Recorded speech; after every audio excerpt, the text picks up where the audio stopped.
The new Modus Super Series champion. Oh my word! It's another incredible moment tonight. Jeff Smith. It's matched out. 5-star performer, and the bullseye is hit. It's double Johnny Magnet.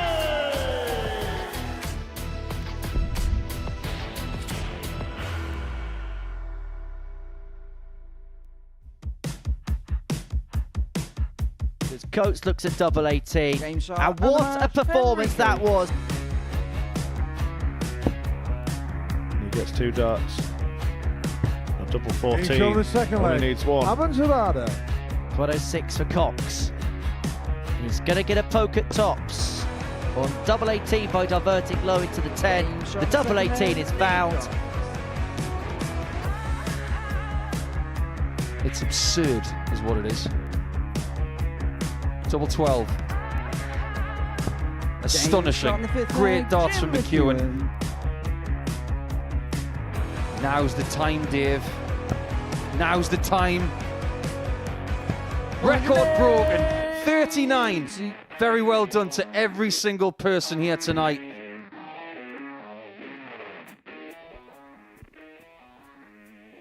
Night 1 really was something very, very special, and we're hoping that that will continue tonight as we have our final 3 players about to book their space into the Week 1 finals here at the start of Series 13.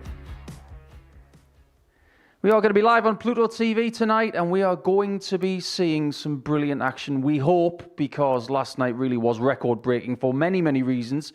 We'll get into the stats of that in due course. But with Laura Turner tonight, we are going to hopefully have a little bit more of last night and maybe a little mix of the drama that we had in Group C this afternoon as well. I really hope so, because obviously last night was absolutely spectacular in terms of performance levels from all the players involved. But as you say, Group C, there was twists, there was turns, and we've got a really tightly packed group at the top here. The top 4, you know, just a couple of points between them, so could be another one where it goes right down to the wire. One dominant force in Danny Ayres. We sort of predicted that because of what he's been doing over the last few months. But Steve Green, plucky, maybe a little fortunate at times. He had to get 3 legs from his last game. He managed to get the win against Whitehead, and he's through to a second Saturday night. Yeah, and the reaction at the end, it was real relief for him as well. There were moments of brilliance. You just saw the 1-4-4 there, but there were times where it was scrappy. He really did have to dig deep, battle it out. It was under threat for a while, but in the end, it's job done. George Killington through in the first 3 days of the week. Danny Ayres and Steve Green joining him in the subsequent 2 afternoons. So Jim McEwan, who started wonderfully last night, he'll be hoping for another good start tonight in Group B. This is what we had last night. The top 4 all getting points. Adam Sevada has been cut adrift. It's unlikely he's going to make his way through, but as far as you're concerned, Laura, who really sticks out here?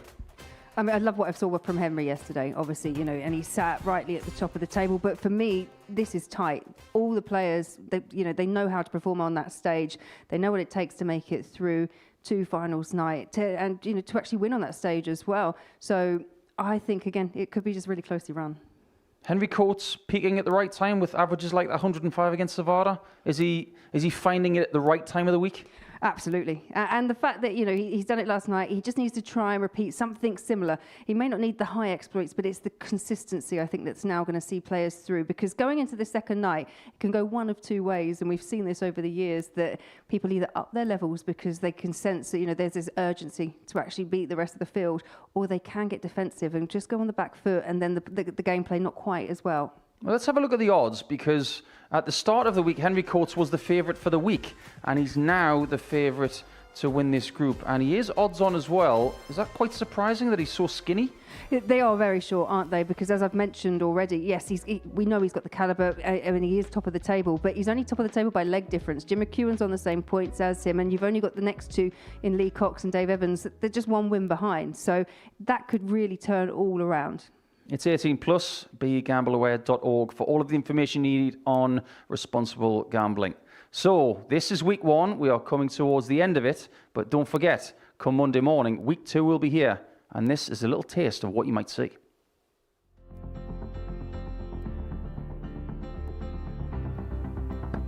And what a way to go!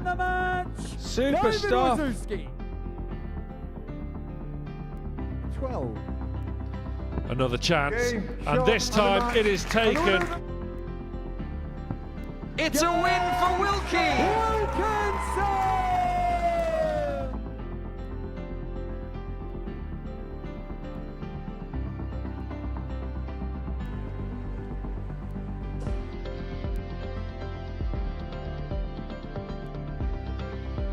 It will.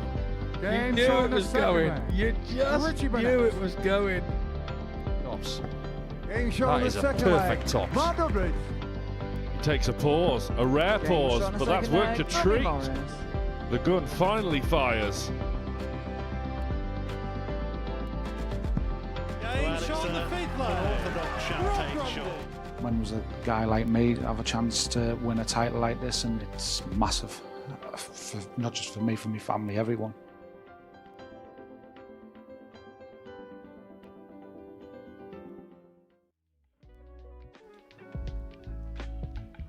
Some regular faces, some returning faces as well, the likes of Matt Clark, who will put on an England shirt again in the coming months for the first time in 28 years. Rob Grundy is back after a 2-year hiatus on the Pro Tour. And the likes of Jose Justicia coming here for the first time. And then the regular faces of Dudbridge and Burnett, and former weekly winner Richard McKee as well. But watch out for Joshua Birksfield. He's an ADC qualifier in Group C next week. He could be a bit of a danger man. But let's get into our final qualifying session of the week for the Week 1 finals. And this could get good very, very quickly. We are going to have David Evans and Adam Sevada in our first game. With all due respect to Sevada, who didn't gain any points on night 1. He's got a rather steep mountain to climb. It might even have to be the most perfect of nights for Adam. And if he doesn't get off to a good start against the 36-year-old from Preston in the northwest of England, then he'll be going back to Arizona very soon after tonight. He's 40. He's from the west coast of Arizona. It doesn't have a coast, but it's right on the border with California. And if he plays the way he did last night, and the people who played against him play the way they did, he will struggle to get points again. George is back on the stage. He will be our official for the last session of the week ahead of finals. Laura, what does David Evans have to do tonight to get back to Saturday for a potential third weekly title stint? Well, you look at the numbers, and I know they are only an indicator, but 40. the third highest average of the field from Dave Evans, and that was only narrowly. He was averaging 94.5 for the entire evening. For me, it was just, I think, everything that happened yesterday and the outcomes that we saw, because 60. it was all down to the finishing. The finishing, for me, was where games were won and games were lost. Dave Evans, the second lowest in terms of finishing stats. He was 10 from 33. He was at 30%. 56. The only player that had a lower percentage on the outer ring was Adam Sevada. He was 4 from 30. So he still opened up 30 opportunities for a double, but only converted 4 of them. What a night it was with 40 180s. That's never been done in a Group B evening before. In fact, 135. the record was broken courtesy of a wonderful 180 display in the final match from Sevada and Evans, where we had a further 5. 100. But that was pretty much par for the course last night. You don't have to be a mathematician to realise that 10 games, 40 180s, that's an average of 4 a match. If we get that same 80. ratio tonight, we're in for some fun. Yeah, and I'll be intrigued to see how the players come out, because obviously Adam Sevada would have been disappointed, and he will be more than aware of the fact that it was his finishing that really did cause a lot of the problems. But for Dave Evans, he's in that precarious position. He's 4th on the 83. table. He has got a couple of points. A win here, that would catapult him back up into the top 3. But if you start losing these early games as well, that's when things become difficult. 174. Okay, so we haven't had a maximum in this first leg, but we have had a maximum style visit. That's a nice sign for Dave to get that kind of approach shot. 140. But he'll David, have you to hit this require now. 16. Good darts from Sevada. This is exactly what Laura was talking about. Game shot in the first Very well leg, found by David the Evans. lanky man called Stretch from Preston. And curiously, Second leg is there's been Adams a to play first. change Game on. from Monday, Tuesday, Wednesday to this group because David Evans is not wearing his dancing shoes. He's wearing his comfies. 58. What are your thoughts on that, Laura? When you're playing darts, give me comfort over anything else. I was one of those players that started off playing in heels. And then I found it very difficult 140. to actually then kind of get back and get into trainers. To me, yeah, comfort every single time. But I think that's probably me showing my age as well. You don't see many lady players wearing the heels anymore. In fact, when Fallon was doing her 134. stuff in 2019 and 2020, she was wearing ballet flats. Can't imagine these guys wearing ballet flats. First one of the night. 180. That is number 7 for the group. Curiously, over the first 3 days of the week, Evans had 6 180s. Last night he had 6. That tells you that he's in a much better space with his game. Yeah, do you think as well that because of the rest of the fielders obviously performing and playing at certain levels as well, that that is another catalyst that drives these players on to be better? 100%. Good players play better when they're playing better players. Sounds a bit like a tongue twister, that, but it makes perfect sense.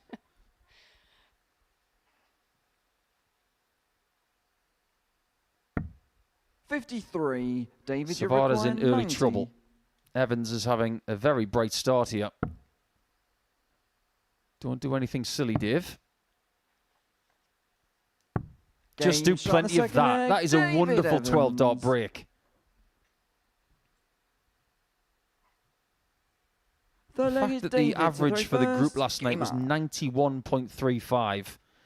That tells you pretty much everything you need to know.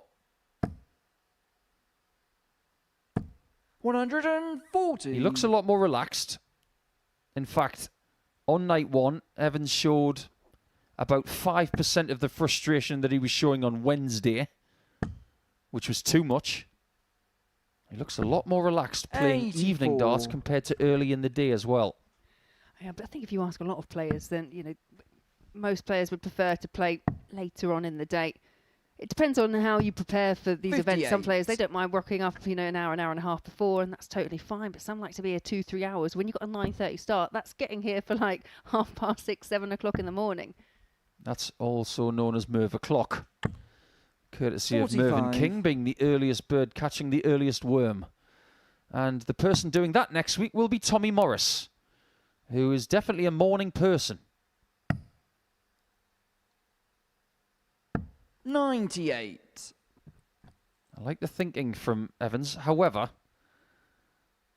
I think maybe switching to the 20s on dart 2 was the player there.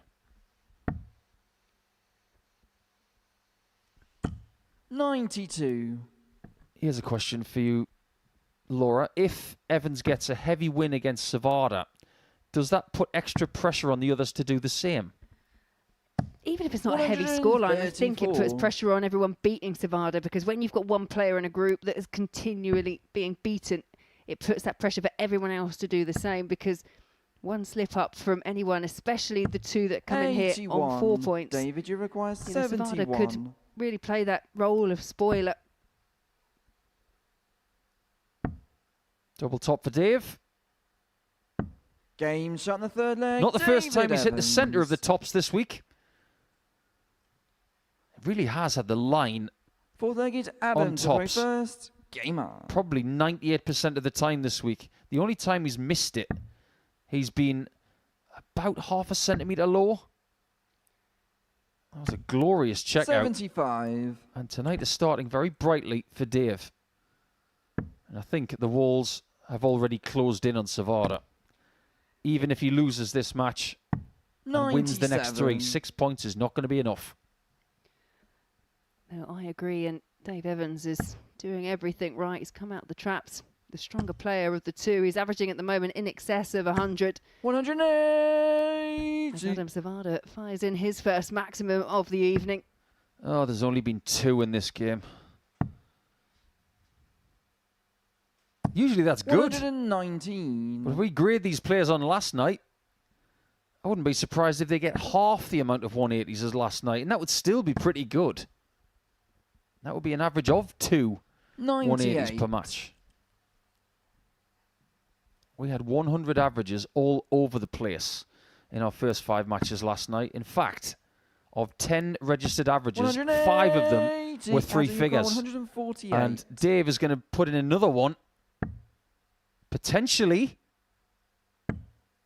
in the next 3 darts he throws.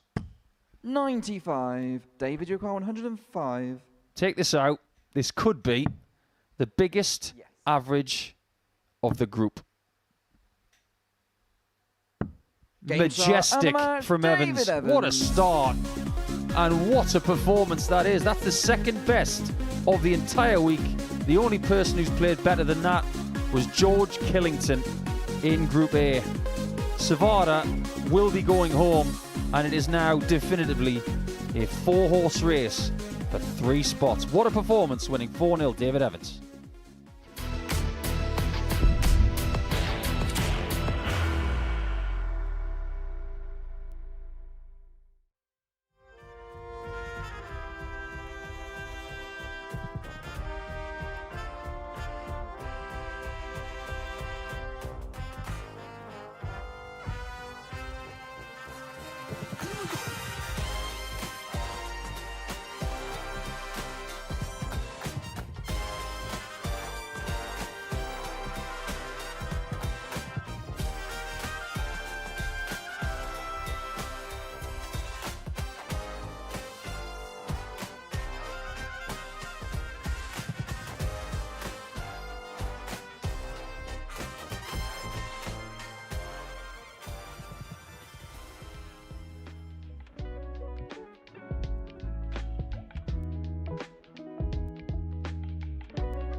Thanks for your company here on Friday night here on Pluto TV with the Modus Super Series. And it seems as if we've just continued what was happening last night, which was rather spectacular. Evans with a 4-0 victory against Sevada has now laid down the gauntlet to everybody else who can still qualify, including both of these guys. Henry Coates, who drubbed Jim McEwan in the early hours of this morning, would like to do it again. But if Jim, the man who's nearly 60 years of age from southwest Scotland, if he gets off to the same sort of start as last night, Henry's got a bit of a handful. 103 average in his first performance against David Evans. And judging by the level of play we saw from Henry Coates, Laura, Jim might just need these new skinny darts of his to be very accurate from the off. He does not want to be left behind after the next 9 games are completed. No, he really doesn't. And as you say, that mark has been laid down by David Evans tonight. And it was a slow start for Henry yesterday evening. Lost 4-1 to Lee Cox. But I think if anyone in the group at the moment would have to be sat up and looking at that performance, it will be Lee Cox, who's up next against Adam Sevada. Because 100. That win for David Evans has pushed him up to second in the table. Jim McEwan is now third. Lee Cox is now in 4th position. And it goes back to what you were saying about maybe there's this additional bit of pressure now. There's always one player in Group B every week 97 who has the game in, game out situation. That is Lee Cox. He will play games 3, 5, 7 and 9. 140. There's a rhythm about that. You play your game, you got a game off. Play another one, game off. But the pressure is going to be on him in the next match. Here you've got McEwan on 6. You've got 45. Coates on 6. Even if you lose this game, you're still in a fairly strong position, but maybe stronger if Sevada beats Cox next. 41. So do yourself a favour. Get off to a flyer. Follow Dave Evans' example. Easy in theory, difficult in execution. 59. Yeah, that kind of sums darts up generally, isn't it? Easy in theory, but the execution's where it lets most of us down. Human beings are the ones that make this game more complicated 100. than it is. Earlier in the week, Henry Coates did change his flights. He has not changed them back since. It was round 2 on Tuesday. He went to these smaller sharp top standards in a molded technology. Henry, you got 120. And he has improved ever since. I don't think he's going to be changing them anytime soon. Especially if he hits double 10. 100. Jim, you require 137. Well, it's a long range chance here for Jim McEwan. And that chance has already gone for the man from Scotland. 57. Henry, you require 20. Henry's doubling last night was supreme.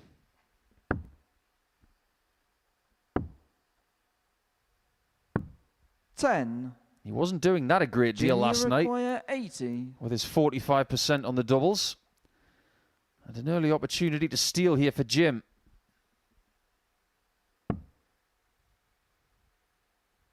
I do believe he's going for 2 singles here, and he's missed one. 40. Henry, you That will annoy 10. him to his core. Yeah, you have to make the most of those chances, although Henry's finding himself chasing the double round the board, Game but double shot first 2 leg, comes to the Henry rescue. Coates. Oh, McEwan on 80 there. Big 20. Trying to keep things simple. Second leg, it's Henry to throw first. Hitting that single one, that will annoy him a lot. Now he's got to forget about it. Do you think that was something more of a maybe an indecisive dart? 100. Caught between 2 minds of treble 20, double 10, or tops, and you kind of get that in that trap and misfire. Yeah, potentially.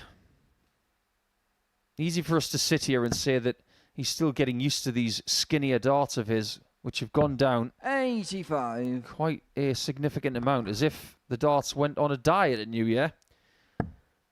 But the way he played in his first 2 games last night, he was extraordinary. 103 average, 104 average in his next game. It's not as if he caught Evans cold or Sevada. They averaged 95 and 100 against him, and he flogged them, to use an Australian phrase. 45. There's a shake of the head once again for Jim McEwan because they're not going like they did last night. 96. Henry's looking fairly comfortable in this group. I maintain my opinion about the fact that he's not a morning person.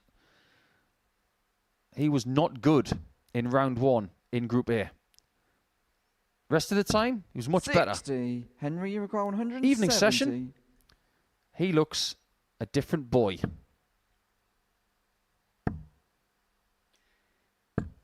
135. I think we got a little bit of a snippet into what he can do last night, averaging 95. Yeah, and already at these early stages in this match, he's got quite a bit of control over Jim McEwan. 57. Henry, you require 35. Week. That was absolutely jam-packed full of talent. Game shot. That's more like it. 2-0 for Courts. Chucky has a little bit of early frustration here. The leg is Jim to throw first. Game on. Yeah, that Rising Stars event, it was littered with people that we expect to go on and do big things. People like Nathan Potter, 60. Ryan Branley. Charlie Manby was there. He's done quite well since. Yeah, not bad at all. Won't be seeing him here for a while. 100. Yes, in the space of a month. It's amazing what can change in darts. Charlie Manby, after losing in the Rising Stars event, came here in late November. And by the time the World Championship was finished, in about 6 weeks, he banked £85,000. Yeah, it's unbelievable. It's a real turn. 60. It's quite a nice way to finish a year off, isn't it? Yeah, first thing you've got to do is get an accountant. And Jim knows a thing or two about large checks from this place. He's banked the jackpot. And 60. he received the trophy from the 2-time champion of the world now, Luke Littler, who is the same age as this young man. 180. There are similarities between Henry and Littler. They throw at a very similar pace. Same configuration style dart. And when they get it right, they make it look easy. And that's the thing. I think the other thing, especially with the players coming through, they're fearless. And that's the thing. They don't carry the scars of players that have played of old. 137. Yeah, sometimes fear can be a good thing. It can fire people up. But these kids, they have no fear. And they just want to play. It's not for money. 44. It's not for glory. They just want Henry, to play. 24. And McEwan is coming up dry and Coates is thriving. Yeah, for me, I think the worrying thing with Jim McEwan is the fact that he's well off the pace in this match. It's Henry to throw first. Game on. Almost 30 points between the two in terms of their average. Jim McEwan hasn't had a dart at a double. 91. This doesn't bode well. This is the kind of performance we had from Henry on Monday, Tuesday and Wednesday morning. The thing is, it's the first match. You have time. You can go back out in that practice room and try and just correct a few things that may not be feeling right. But this is decision day. This is the day where, you know, your fate is decided in terms of your weekly campaign. I just wonder as well. McEwan's got the last match of the schedule against Evans. Will it come down to that? Let's face it, in Group C this afternoon it did with Whitehead against Green. Whitehead was already gone, but Green needed 3 legs. He got 4. 140. If Coates gets that score, He will have 170 to win the match.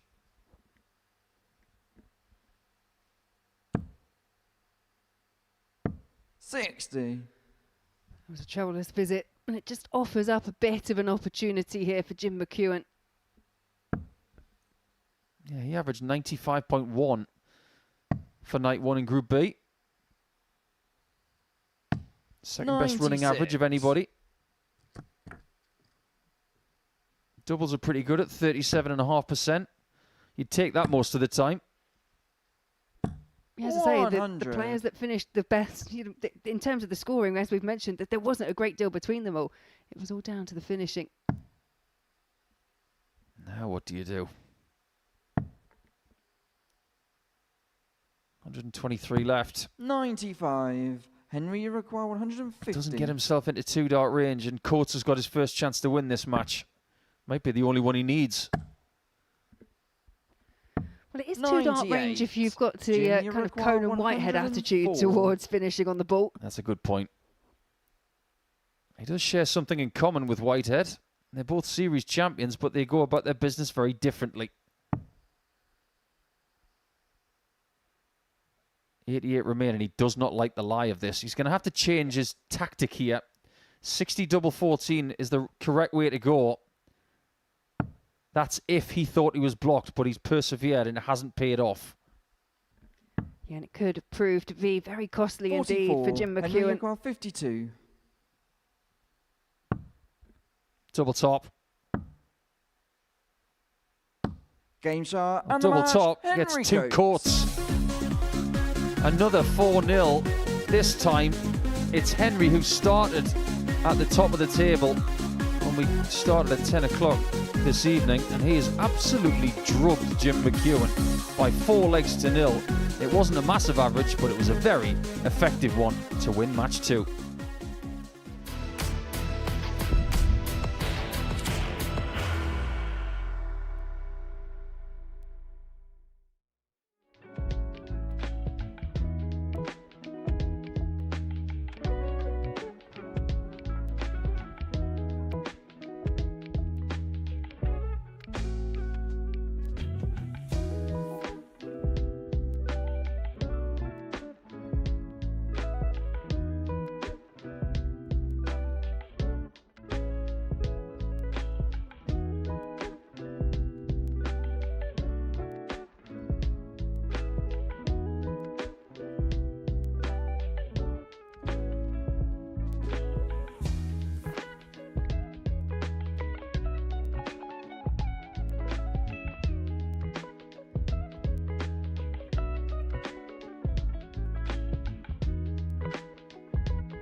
Welcome back to the Modus Super Series, or more commonly known tonight as the Bagel Factory, because all we're getting are 4 nils. Sevada nilled by Evans, and then Jim McEwan nilled by Henry Coates. So Adam's back at the hockey now, and the best he can do in this table is 6 points. And that is exactly what Lee Cox wants to have after this game. 42 years of age. And like we said last night, if he moves any closer to Gatwick Airport, he'll be living in the North Terminal in a matter of weeks. Looks like this man is going to be going to some sort of terminal in the next few hours, because with his leg difference standing at -16 and no points on the board, it's just a matter of time before he's eliminated, you feel? What Lee needs to do is Adam to throw first. look at the glass half full. Game on. Even though he's in 4th position on 4 points, this is his game in hand, and he's got to make the most of it. And especially because he's playing Adam Sevada, there is just that added 30. element in this match. Sevada hasn't beaten anyone yet. Lee Cox is going to want that to be something that carries on, because if Sevada wins here, then the rest of the field, 78. I think their ears might prick up slightly, because they'll sense an opportunity.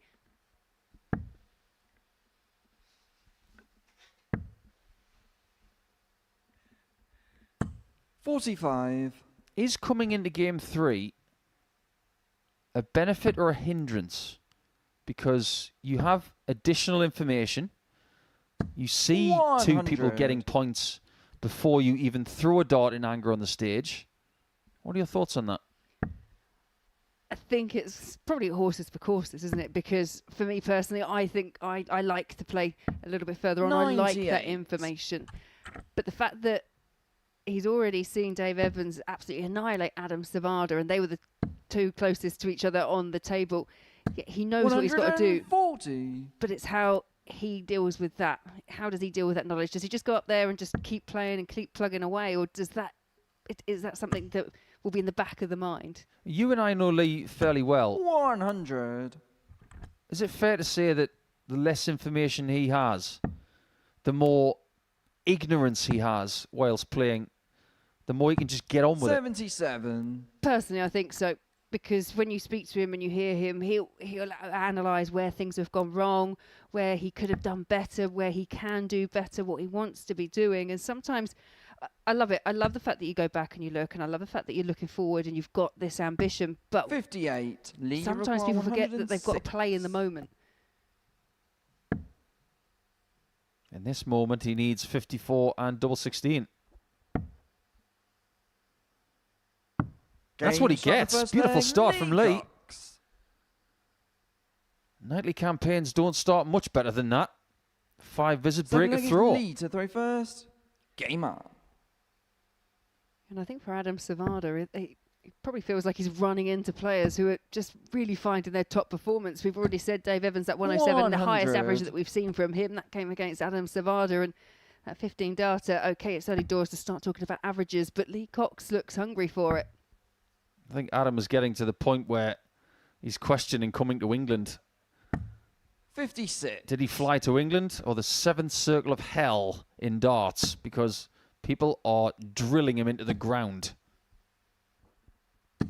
140. And what I saw from Dave Evans and what I'm seeing here from Lee Cox is just looking comfortable, just coming straight out here, relaxed, not really perturbed about the situation. There are 4 of them pretty much in this race for 3 spots. 60. We're going to have 3 series in 2026, Laura. Who's your pick for a series winner throughout the year? 100. Well, funny enough, talking about that just last week at the end of the Women's Week, and one of the names that I was thinking, and Matt Egger said actually, and it'd be great to have him here, would be Steve Lennon. 78. I think Lee if he Rick comes here, then 161. just off the tour, very good player. Yeah, one of the best nicknames in darts. Scuba Steve. 100. Or as Mark Webster likes to call him, Len. Very inventive.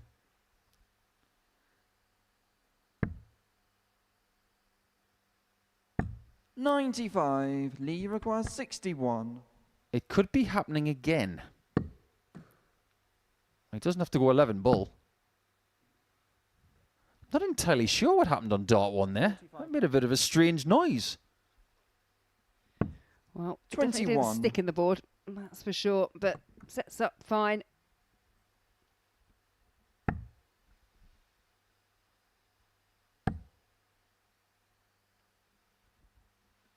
Got his first dart at double in double 16. 32. Lee requires He does 40. prefer tops over double 16, usually. Game shot in the And second that's a nice leg. collision, giving him a 2-0 lead. And we're at the bagel races again. Third leg, it's Adam to throw first. Game on. Yeah, Adam Sevada, this is his second game out for this evening. And he's yet to pick up a leg. 78. Lee's looking very relaxed. This is a very difficult situation that's materialising because 4 players are vying for 3 spots.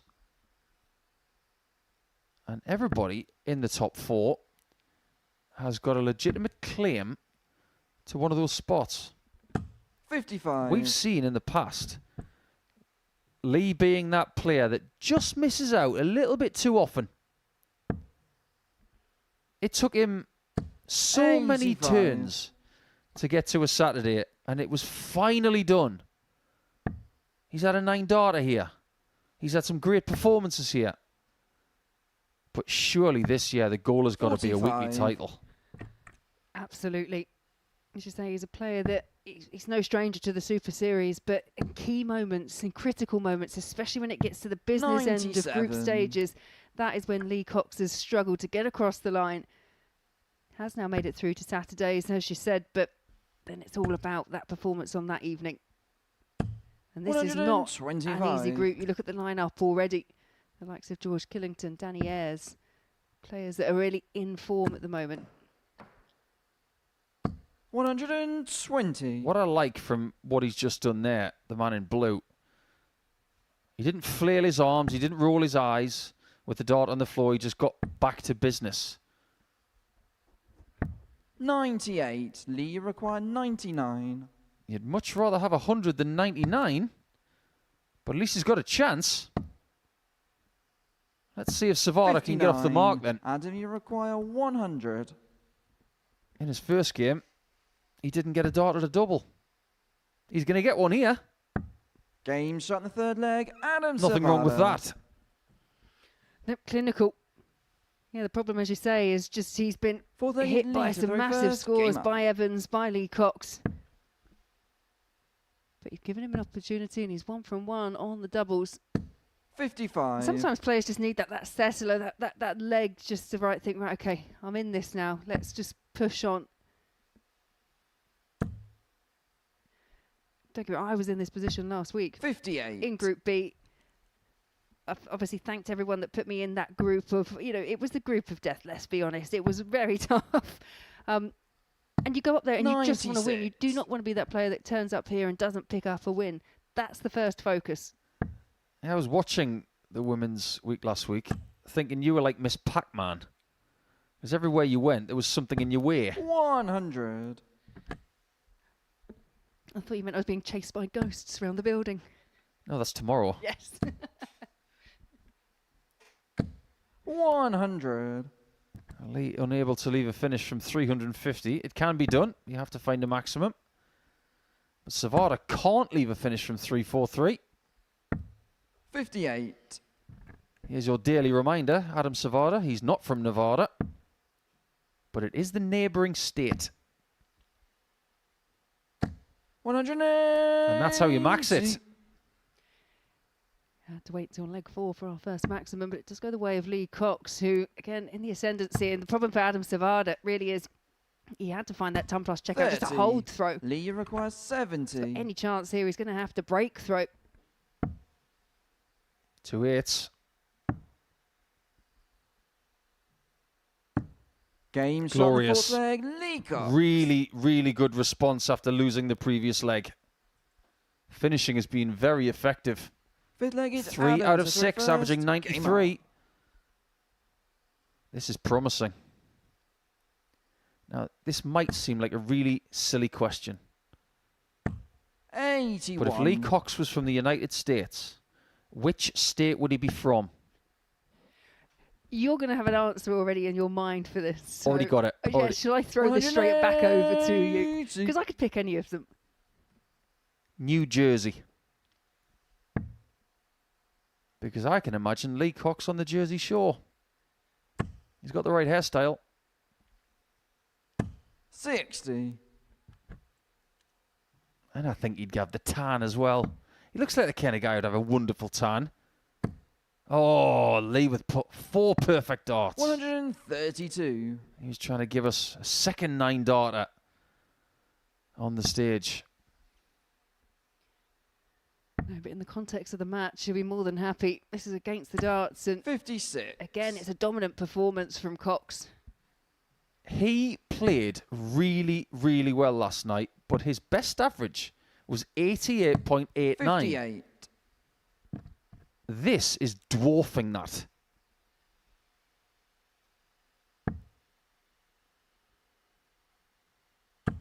Yeah, Sevada could be 60. on the end of Lee with another 131. massive average. Well, there's the 1. And he's going to leave it handy. 65. Things just don't get any easier for Adam Sevada. This is very much a hard knock life for him. Yeah, and that smile there, because looks like he's about to fill it up, find his first max, which he does, but Lee requires it's most 66. likely going to be all academic. That's not the end of the world. Yes. It could still be the end of the game. But he's only got 1 at AA this time. 50. He needed the second. Adam, you require Yeah, 64. that timely 180 for Adam Sevada's just giving him this opportunity. He's had 1 dart at a double. He took out the ton. He's got 2 in hand here. Yes. There's a little bit of irony about the smile of Sevada now. Is he finding it too late? 60. Lee, you require 16. It should now be too late for him to get back into this game. Lee Cox has done his job in game number 3. It's not just a win, it's a very valuable win by 3 legs as well. That's going to put him back in the top 3 in the table. And that is his best performance of this group so far. Adam loses his first 2 games. Cox is off to a very good start.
It is now officially a 4-horse race for 3 positions in Group B here in week 1 of Series 13.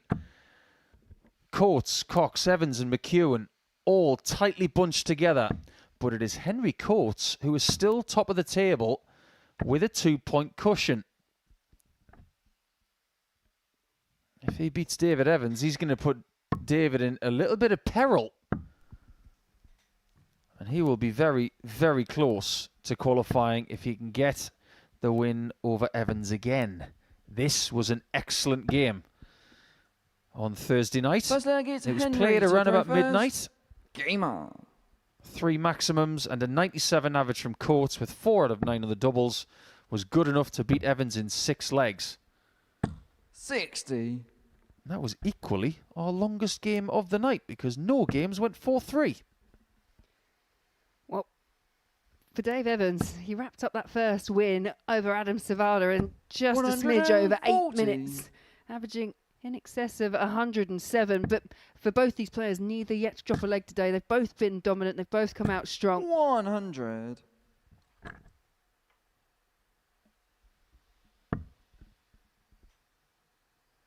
Do you think David is very aware of just how precarious this situation is now? I think, you know, the top 4, the 4 that are in the running, they've all played this enough. Maybe not Henry Coates, he hasn't played it as much, but I think they'll all be more than aware of, you know, no one is safe yet. Everyone has got the capability at their top end of their game to beat each other. What you don't want is to be in that position right at the end of the evening where you're relying on favours for other people. You just want to make sure, you know, your fate's in your own hand, and the only way to do that is just to beat everyone that's in front of you. 100. Taking one game at a time. It's the biggest sporting cliche, but it's probably the most important one. But I think that was a bit of an early mistake there for Dave Evans because he's left himself on 165. 58. You Henry see him holding his head in his hands at the back of the stage. He can still get away with it. 43. Now, if we were biting our fingers off for people making calculating errors and getting away with it this week, we'd have no fingers left.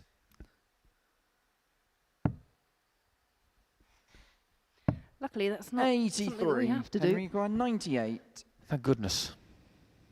Need them for counting. The counting was okay from Coates, but 38. the David execution wasn't there, and Evans could still get away with it with a break of throw.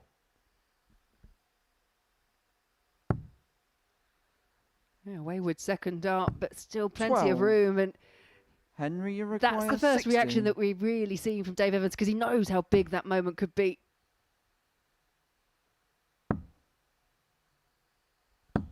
20. I get the feeling that third David, dart, you require 12.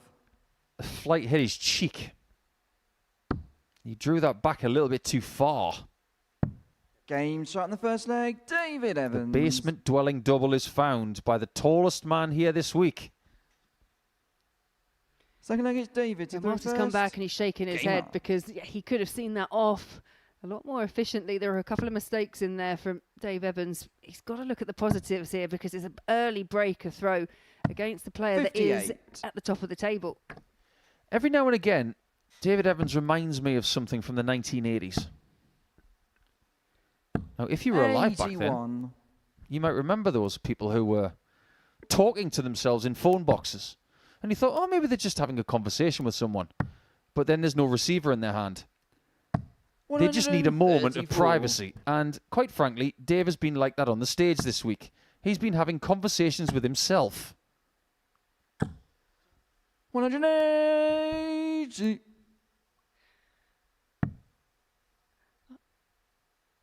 I'll be honest, I was around in the 80s, but I don't necessarily remember people talking to themselves in phone boxes. Maybe it was just where I was living. Maybe.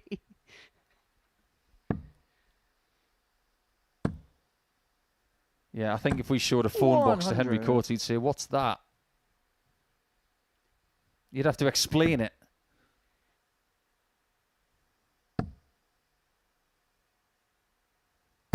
That's a great 140 from Evans. He's got a decision to make. Maybe he doesn't. Interesting route. 100. And behind David, that, I think that was a really interesting choice.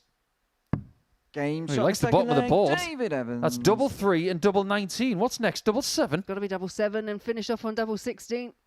Third leg is Henry to throw first. Henry Game will on. have different ideas. It's like a ticking clock going in a clockwise motion. 100. And going back to what you're saying, you know, is there room for a phone box up there on the Super Series stage just for players just to take themselves off for a couple of minutes? There's an idea. Like a rage phone box. The rage box. There's not, we can't have a rage room here, obviously, but a little rage box, yeah. Yes, next on Pluto TV, can David Evans get inside the table? 91. I still think we should have a game show on our Pluto TV channel of 16. guess the silhouette of the dart player.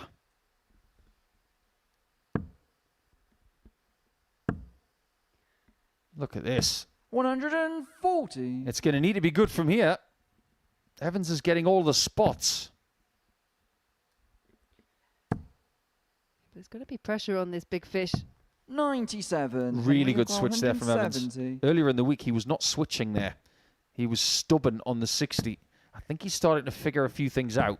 135. David require 164. I think it's the second time he's left 35 tonight. That does not happen very often. And he gets another crack at it. He hit it against Jim McEwan. 23. Henry require 35. The MO there, 3 for double 16. We're looking at the same route. 3. Same route, David but require very different 141. outcome. Difficult out for Evans. Too difficult as it happens. 32 scored. He's got to remain composed 51. tonight. Henry, If he you require loses his cool, 32. it could be the Game telling shot on the factor. third leg. Because we know that Henry Coates. Coates is going to be cool as a cucumber. And that's what Dave Fourth Evans leg, did it's David so to throw well first. in Game that up. first match. He looked relaxed, he looked confident. And what happened off the back of that was he got better as the match went on. But he is a player, you're right, that he can get really wrapped up. You can see sometimes he gets a bit flushed in the 100. cheeks when things aren't quite going right for him. And these are the kind of things that people have to be 100. honest about in their sporting endeavours. You look at other sports, like golf with Tyrrell Hatton. Some of the things he's done with his golf clubs and with his voice in certain situations has made him a superstar, as well as the fact that he's a world-class golfer. But midfielders that are 100. hot-headed, you have to be able to temper everything you do. And I know, before anybody ats me, that me saying that sounds a bit hypocritical. But it's amazing what you learn from your mistakes. 140. Yeah, and Evans is that player that if things just go slightly awry, if they don't go quite how he wants them to, yeah, he can get the argument. It's 43, not even an David argument; it's just Ducroix, embroiled in his 138. own mind, his own frustrations. This is a bit better. Game shot. on the fourth Glorious. leg, And David another big Evans. checkout for Stretch this week. Add that one to your collection. In fact, Fifth if leg he is wants Henry a to full throw Monty first. this Game week, up. he needs 160 and a 167. That would give him the top 5 140. checkouts available on the dartboard. He's got 2 170s. Yeah, the long-range finishes haven't been too much of an issue for Dave Evans. 140. And now you're seeing that relaxed version of him again. He's now starting to feel very good up on the stage. He's got a lead that he'll be very comfortable with. 89. Oh, Davis from Preston, which is famous for its North End Football Club. And he's playing in North End of Portsmouth right now. 57. Somewhat apt. It's a very famous town for another reason in darts as well. That's where Fallon Sherrick picked up her first major championship victory. 100. At the World Darts Trophy a few years back.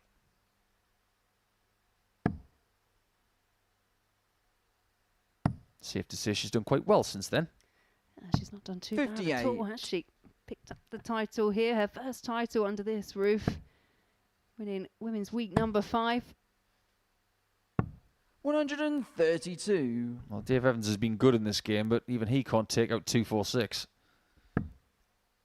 What Coates needs is a bit of a blitz 96. in the same Henry, way you require 40. that he delivered against Sevada in Game 5 last night.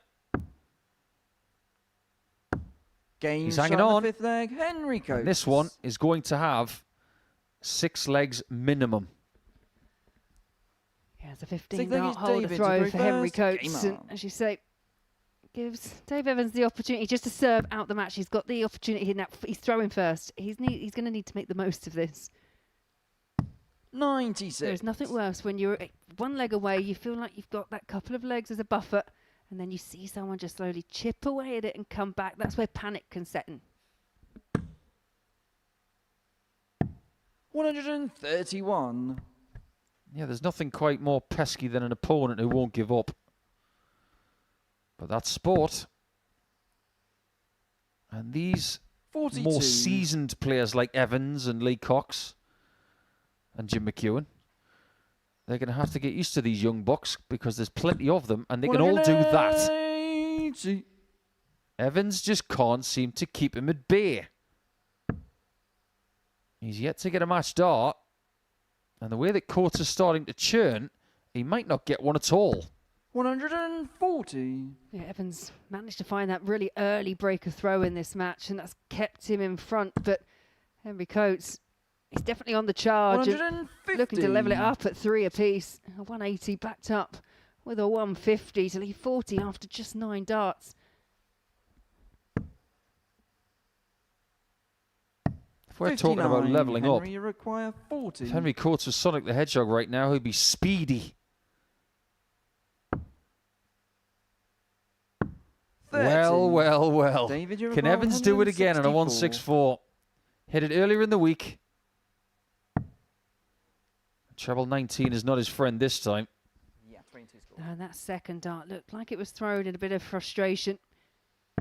42. Henry, you require 10. More chances to level us up, to go the distance. 8. He might pay for David, that. you require 122. Come what may, he's going to be top of the table still, is Henry. But this could be double 7. And the bottom of the board is 108. not found this time. Henry, you require 2. He has had a match dart. No score. He's going to get more. David, you require 14. A little impetuous from Henry there. He knows he's made mistakes. And Game they shot have and the cost match, him. David Evans. Evans is now in a very good position. He's beaten Henry Coates. He's only the second person to do so in this group. And it was a very decent contest. Their 6th meeting of the week, I shall say their 5th, has resulted in a 4-2 victory for Stretch.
Thank you for staying with us. And if you're just joining us, you joined us at a very interesting time because we have 2 players on 8 points, 2 players on 6 points, and Adam Sevada has been eliminated.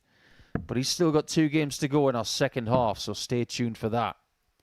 Whoever wins this one will stay in the top 3 at the 75% mark of the group. And we will give you a group update at the end of this match. Lee currently in third, on leg difference. McEwan, who had the best start of anybody on Thursday night, is currently sitting in position number 4. 140. This could be a very interesting match, especially when you consider how Jim struggled in his first match of the night. Yeah, and Lee Cox will be more than aware of that. This is it. For me, this is one of the matches that could really make and shape the rest of the table. It'll give Lee Cox, as you say, the opportunity to go up on to 8 points alongside David Evans and Henry Coates. And if Lee Cox can win by any kind of margin as well, he can leapfrog Dave Evans and be in an even more comfortable situation because of the leg difference. Bumped into Lee a little bit earlier tonight and asked him about his equipment. 96. I loved what he said. There's nothing wrong with what I'm using. How often do you hear that from a dart player who has chopped and changed 100. A little bit over the years? He's finally got something that he's 100% comfortable with. That's encouraging. Yeah, it's encouraging, and it's all important, isn't it, to have confidence in the darts that you're using, the flights, the setup, everything. And sometimes 100. I find that for players, especially players that are new to the sport and coming into it, the amount of equipment that is available now, it can be overwhelming. I mean, when we started, it was basic darts, 58. Basic stems. There was about 3 different lengths of stems and then some standard flights. Dart cases 20, 30 years ago, they were small. You would slide 3 darts into a bit of a sleeve. You'd have a spare set of flights and that was it. Nowadays, they're like handbags. Oh, that one veered left. But if he leaves tops, 80. which he does, Jim, he will probably get a shot.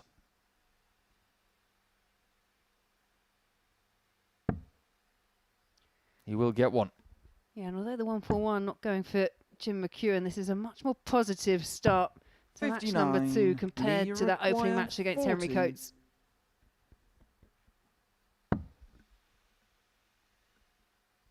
Follow the line, Lee. Game shot in the first and that's leg, what happens when you find your marker.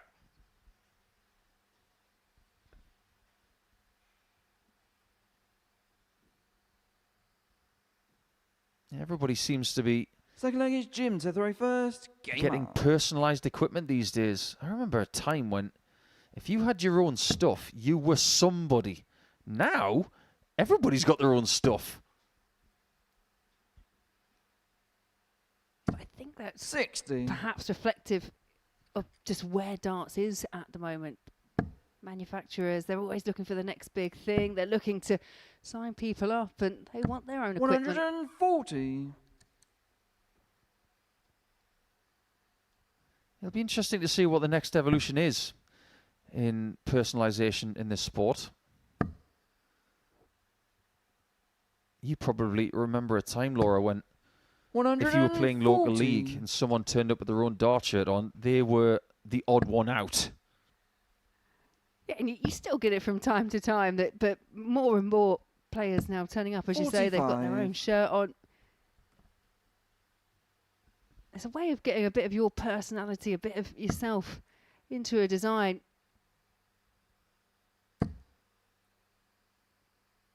This is more like it. 180. Where's that been? First 180 of the game for Jim McEwan. And a first 180 of the night. Closely followed by 180. one from Coxey. Jim, you require 121. Yeah, this match warming up nicely. Now what do you do? Don't make any silly mistakes. Now, that was a 50-50 call. 136. It was either going to be treble 7 or 11. Now, if Cox had hit that, he would have had his tail up. 60. Jim, you require They're the 40. big finishes you want to hit more than any other. Of course, you want to hit everything you're looking at, but when someone doesn't go for the ball and they opt to try and lay up instead, you do want to see them off. But it's paid off for Jim McEwan in the end. I think all in all, that was a very calculated gamble. Third leg is Lee to throw first. The statistics do tell us that what he did was the right thing to do. Sometimes you can fall flat on your face. They take out the 136 and you look silly. But that's only going to happen 3% of the time based on the numbers that we've been given. No, but they do live in the memory, don't they? I remember most recently, Mensa Sudovic, Michael van Gerwen, MVG just refusing to go for the ball, tries to set up, and it was punished by a 156, I think it was. Have you ever laid up when someone's on a finish? Only if I know it's really going to annoy them and they're that far back. I think that is genuinely a thing that 60. you're actually getting in the head of your opponent as well. I don't think I've ever done it. Because I've seen it from the other side of the coin. I've seen people lay up on me and I've taken out 170 or something else. And I don't want that on my conscience. 61. I would say 99 times out of 100, yep, just go for it.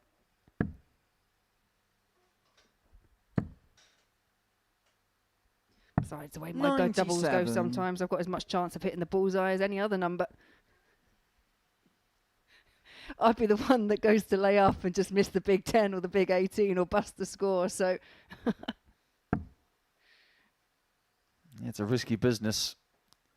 Sometimes you've got to play the odds and do the smart thing. Now, Lee's decided not to go 18s or 15s or 25 first on 3 or 5 with an opponent half a dart ahead. That's interesting. Yeah, and he's walking back, shaking his head. It's still a really competitive match, but Lee Cox just, his last leg and a half is just dropping off in terms of that big score. He started strong.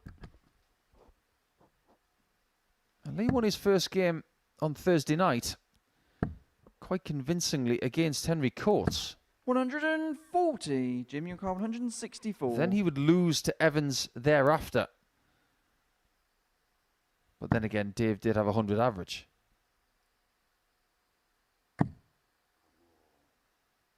This is a very different day for McEwan. 74. He is scrapping. 105. He's going to need that quality all night long, you feel. Double top for a 2-1 lead. Game shot in the third leg. More than good enough. Lee Cox has got the bit between his teeth. Fourth leg is Jim to throw first. Yeah, you can see there's a bit of reaction. But Lee Cox is trying not to give too much away to Jim McEwan because the reaction that he gave was towards the dartboard, and then he's come back round behind Jim and he's done it again. He's trying to pump himself up without kind of alerting his opponent that, yeah, he's in the mood for this.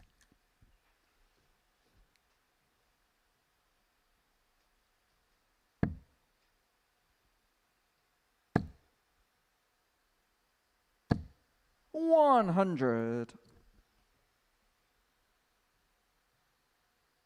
This game's like bargain hunt. Red versus blue.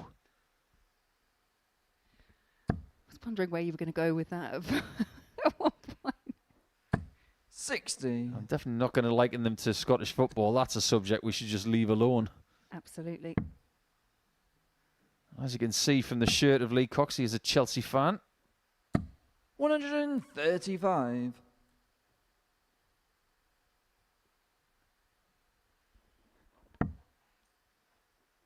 I like the way he's played the last couple of days. If he can just iron out a few cracks in his game 40. over the course of this season, I think he's going to have the best season of his career. It very much depends on how much he plays and how he prepares. 40. He is 100% a confidence player.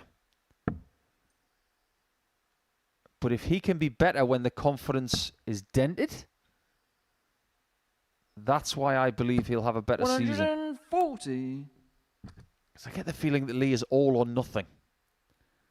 All in or fold. Sometimes you've just got to stay still.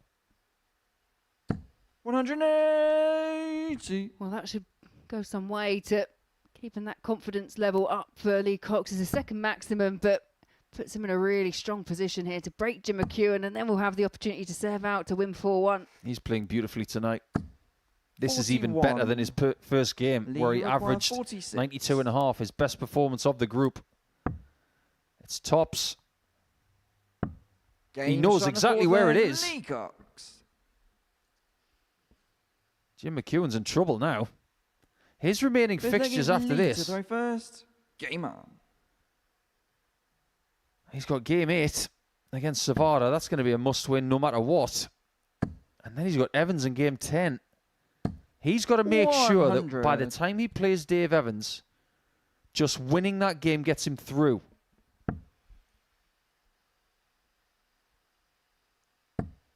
Yeah, he really did look like he was struggling to find the right line when he was playing in that opening match against Henry Coates. He seems to have corrected that. However, it's another solid performance that he's run into. 100. It's actually a very famous name that Lee has. Different spelling, but at the start of the Professional Darts Corporation, the surname Cox was famous for Tommy and for Eddie. In fact, there was an Eddie Cox Memorial Tournament for quite a few years. Famously was the Players Marshal for the Professional Darts Corporation before he was sadly lost in 2009.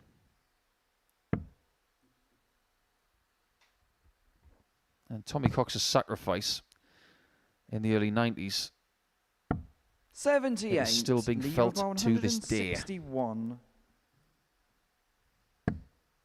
Lee does not want to sacrifice any more legs. Because if he gets another 4-1 victory,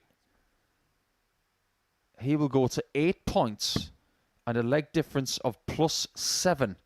1 leg ahead of David Evans. 45. Lee requires 61. That's the risk of going for the bullseye. But it is a match start at 4-4. 53. Jim, you require 138. One match start come and gone, and we saw the 138 taken out by Dave Evans in the previous match. But yeah, Jim McEwan, shake of the head, he's smiling, but it's born out of frustration because it's just not going to plan tonight. 63. He does not Lee believe require 8. that Lee's going to miss this.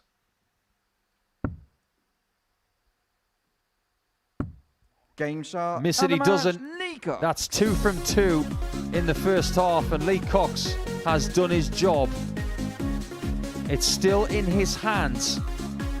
And when he plays against David Evans in game number 7, that's going to be a blockbuster, but that is a great performance. McEwan is going to stay in 4th position. We will have a table update for you after the break.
level 17, which he gets. Bullseye for the win. Absolutely incredible. Oh, you just know. Bang on cue. Come on, it's fishy time. One more. This will be amazing. Is it double top? Double 12. As the champion, it's match start. Will get a match start at the bottom. There it is. The time is now. A new champion will rise. These are nights as dart players you absolutely dream of. Charlie Manby!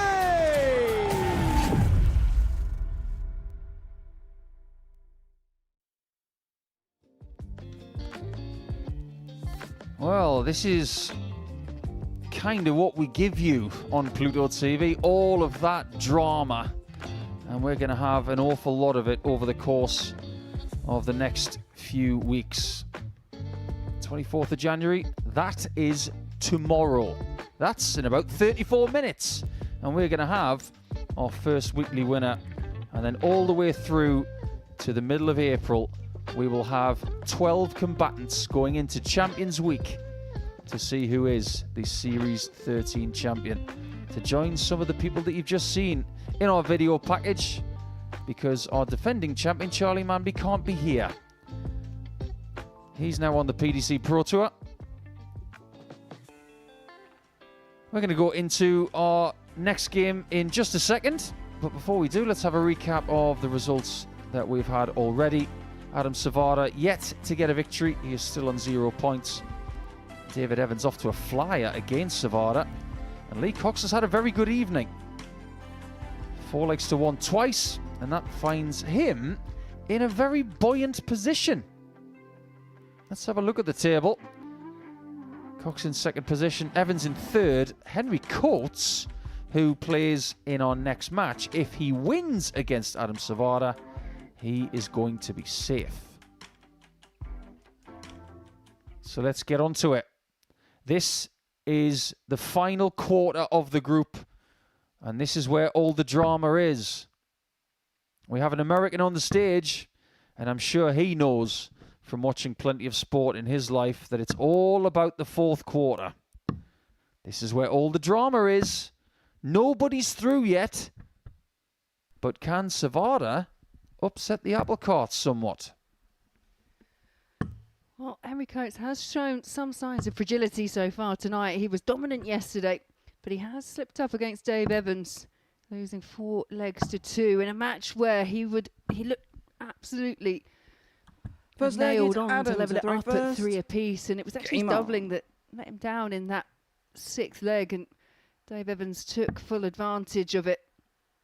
As for Adam Sevada, yes, we know he's not going to go through to Saturday, but 39. For that little bit of pride, you want to come here, you want to play your best, and you don't want to be the player that goes home on 0 points. Curiously, on Thursday, Stein de Klerk, who has now departed week 1, was the first person to fail to register a win in a daily campaign, and that was closely followed by Sevada just a few hours later. But quite contrary to that, Coates has been getting better day on and day after that. Yeah, and despite that loss, he's still in that position where he's in complete control of his own destiny. 60. As we say, a win here, he knows that he'll be through.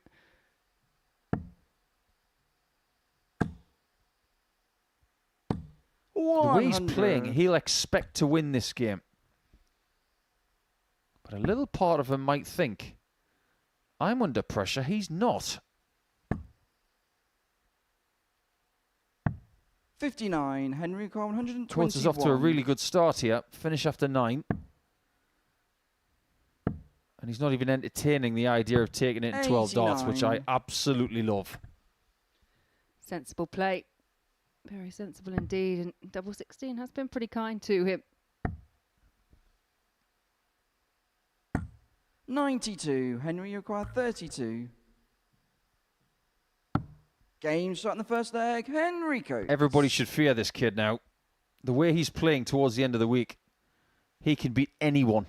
Second leg, it's Henry. You to take throw George first. Killington, Game who up. was the best player in Group A. The points tally does not lie. 100. But the Henry Coates he could be up against on Saturday night will be a different beast. That is, of course, if Henry qualifies. He's not there yet, but he will be if he gets 3 more legs in this 81. contest. And you do feel that it is the most likely outcome because it does not get any easier for Adam Sevada. 60.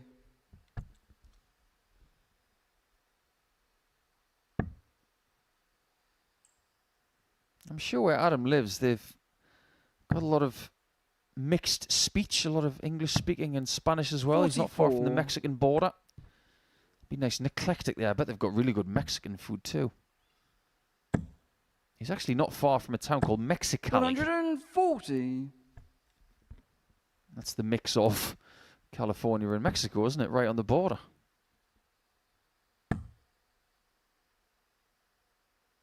$180. Well, that's about as hot as a habanero chili. Yeah, his first maximum. 100.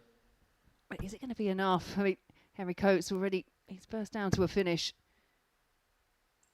Here's a pop quiz for you. Which chili do you think Adam Sevada likes the most? 68. Henry, you require 101. Yeah, Reaper. Does it make sense? The Carolina Reaper. 69. That was Adam, you almost a require 2-0 lead for Coates. 128. It has to be 60 in bull. He does not have another route left. It's just not happening. 92. Henry, you require 32. No, it's definitely not been his evening, Game but that shot double the second leg, 16, Henry once again, Coates. pinned by Henry Coates. If this was a puzzle, Third leg, it's Henry Adam is to throw solving first. this with Game little up. fuss.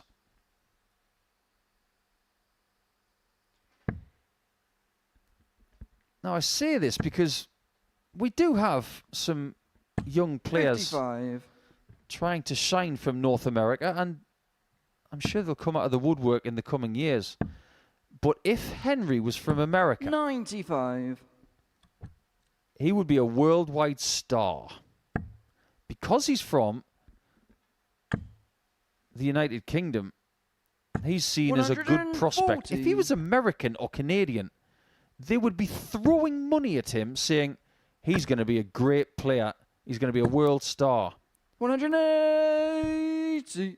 Yeah, and perfectly timed 180 just to back up that theory. And yeah, that's what we're waiting for, isn't it? Just someone to come over 136. from the US. And I think, I agree with you, it's an area where we're seeing more and more growth. They've always been there or thereabouts, but still waiting for that first superstar. 134. Adam, you require 170. It was a very large ask. But then again, his opponent is averaging 111. 96. Henry, you require 92. When I say that Adam Sevada keeps running into big performances, I'm not over-exaggerating. Game shot in the third leg. Perfection Henry once again Coates. from Henry Coates on the outer ring. Highest finish of the match so far. Not his first 11 Fourth darter leg, of it's the week as Henry to well. throw first. Game up. He's had numerous 11 darters. We are starting to see the real Henry Coates. 140. Yeah, and Henry, it was this match yesterday where he hit the highest average of the evening and the 105 average that just brushed past Sevada, and he's on course to do it again. Just look at the legs. 28. 13, 16, that last one, 11 darts. There may be a portion of Sevada right now 60. thinking, just get this finished. I am sick of the sight of this kid. Because Coates could beat him 8-0 over 2 games. And he is genuinely one of the best players from North America. Yeah, he's picked up 57. many a title on the CDC tour. Played at the last edition of the PDC World Championships as well. Picked up a win in his first match. 85. If there's going to be a thumbnail for the 2 games between these two, it might read, Sevada gets nada. 84. We actually look at the performance over the evening for Sevada. And actually, he's just been restricted to 3 darts at a double. He's converted 1. Henry, you've got 160. And again, in this match, hasn't had a chance.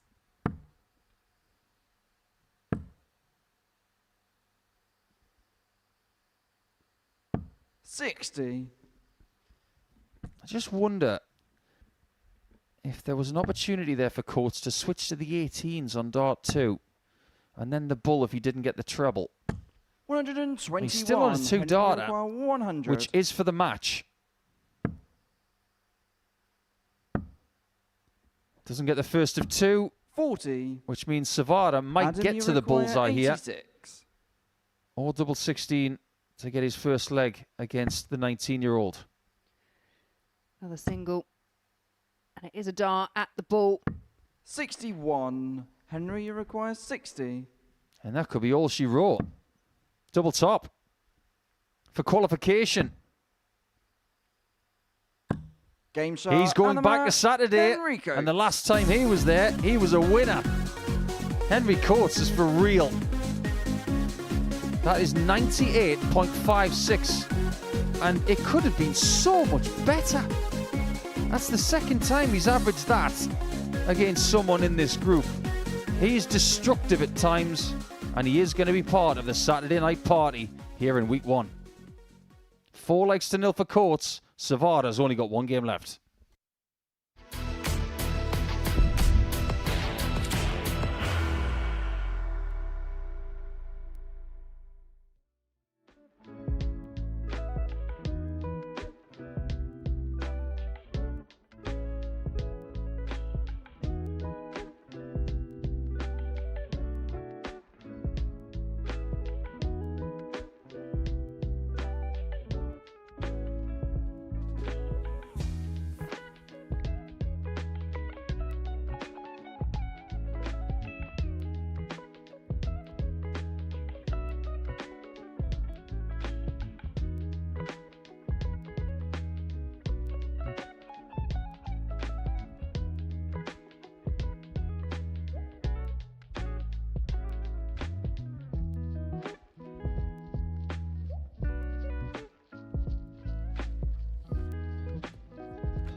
now get round to our Royal Rumble Challenge.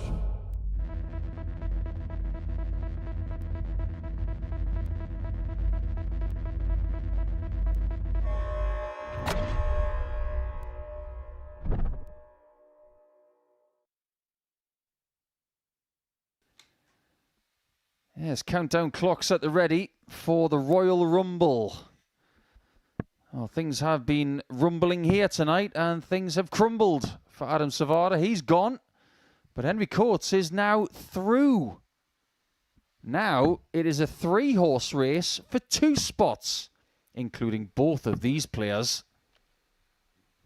Lee occupies the number 2 spot right now, but he could be overtaken by David Evans if Stretch wins this match. Lee to throw first. Game on. Fascinating times ahead. We are motoring along tonight, Laura. A lot of games that are not going the distance once again. We are following pretty much 135. what we had last night. Yep, we've had a few 4-0s, a few 4-1s, a couple of 4-2s, but that is it. Nothing's gone right down to the wire. If there is a match that I think that could, is this one, based on what we've seen from both of them tonight.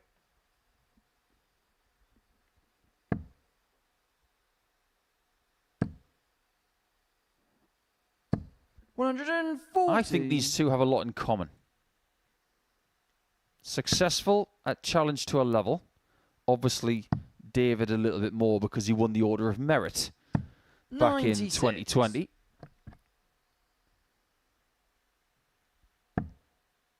But on a mental level, I think these two do have a little bit of frailty.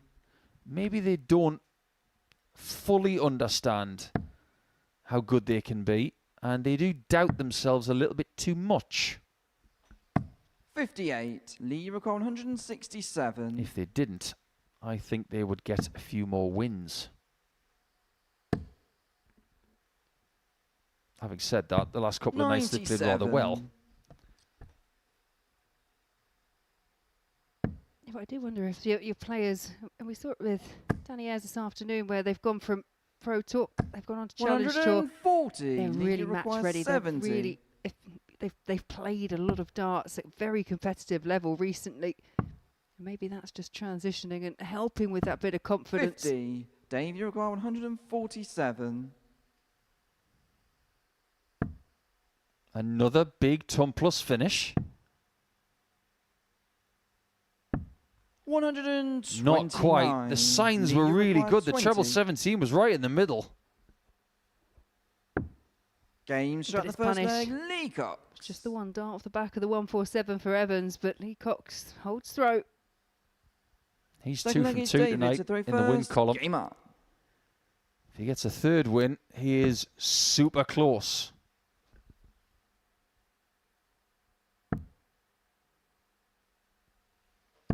$100. But he doesn't want to be super close. He wants to be through.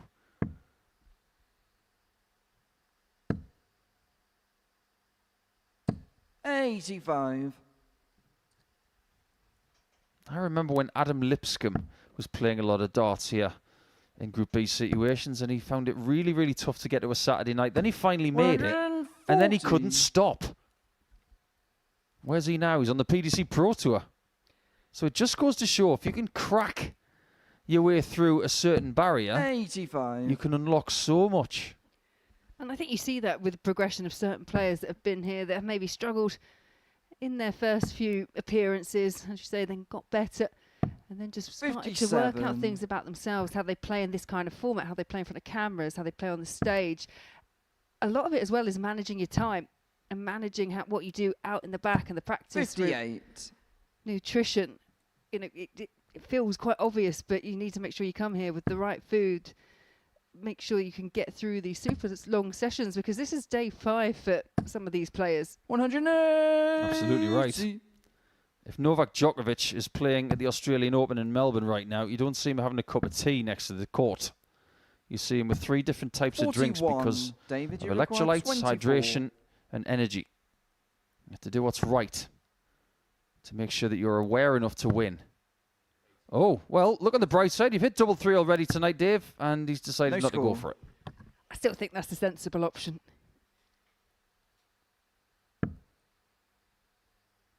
That is a very, very sensible bust. 53. David, you require 24. And he's still, once again, just got time because Lee Cox not able to leave himself on a finish. And he might need that time.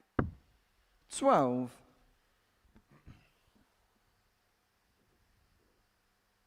He might find himself on double three again. The one thing he will find is he's going to be under a lot more pressure David, you require this time 12. round.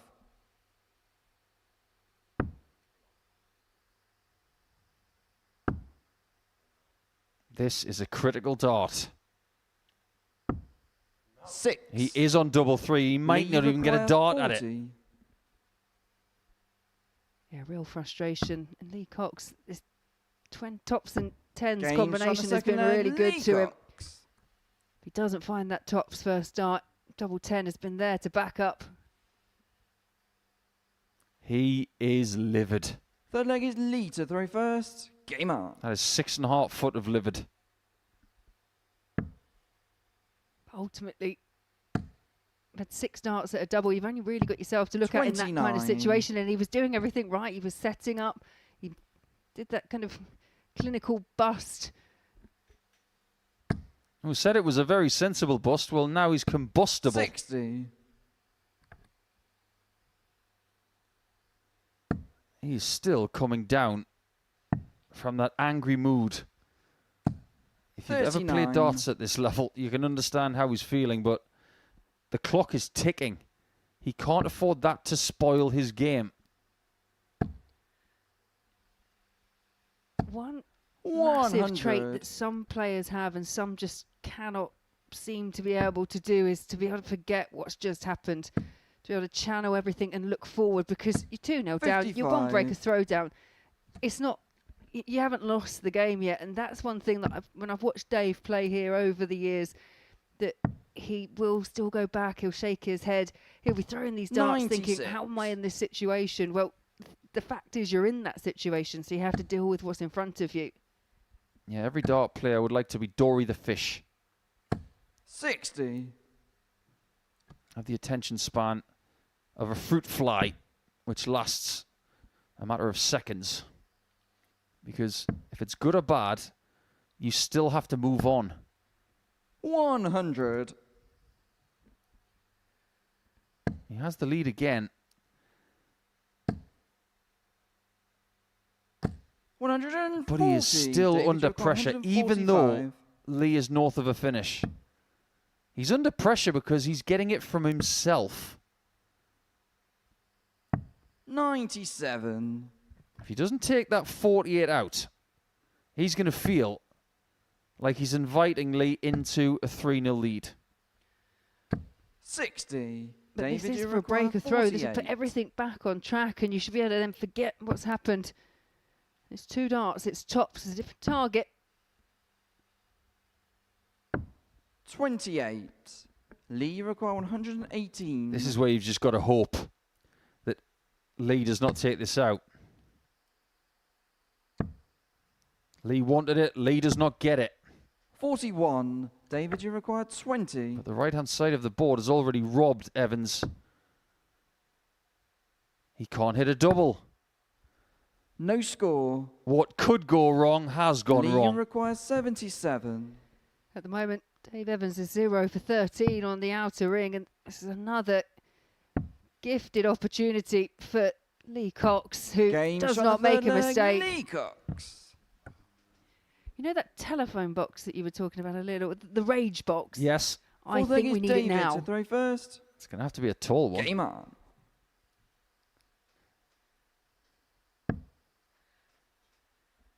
I wonder if Lee Cox thinks this is karma. After everything he's been through on this stage in the 140. past, maybe karma is going to be kind to him in 2026. But how many times do we see it? Somebody's struggling on the doubles, then you've got something like 77, and then it's gone. One person can hit anything, and another keeps hitting the outside of the wires. And this is by far 100. statistically the worst performance that we've seen from both these players. However, it doesn't seem to matter what Lee Cox is doing, even if he's not within the leg.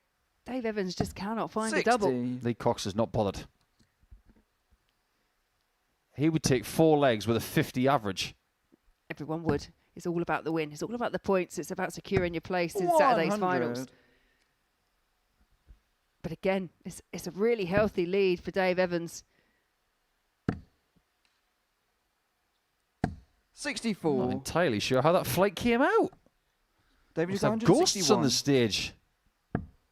Trying to steal his flights. Oh my. What else can go wrong, Dave? 40.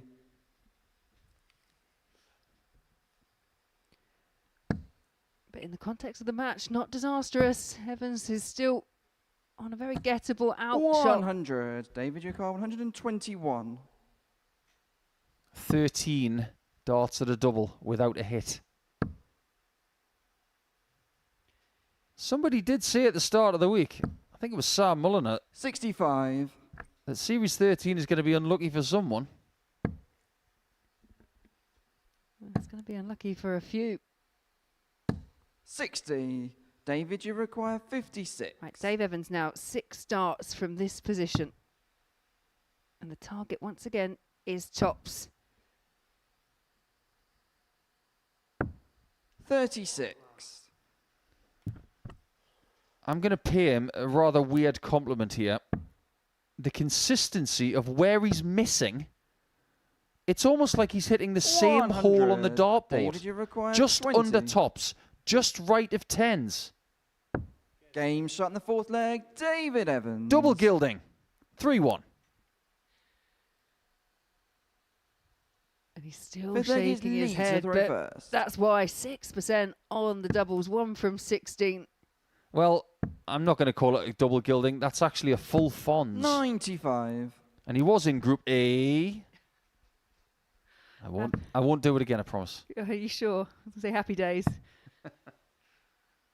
I don't think Dave is very happy right now. 93. Yeah, I'm getting that impression myself.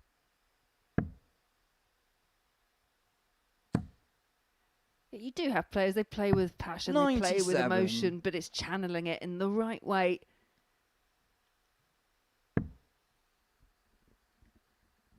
Because let's face it, when it's come to the scoring phases in this specific 100. match, Dave Evans has been by far the stronger player. 100%. He's had the lead in most of the legs. Hence the expression of Lee Cox when he was taking that 3-0 lead. He couldn't believe 66. his joy. He was looking at the scoreboard thinking, is it really 3-0? Yeah, but for Cox, he's still got a job to do. He still needs to get that last leg if he's going to put himself in a really 98. strong position on the table.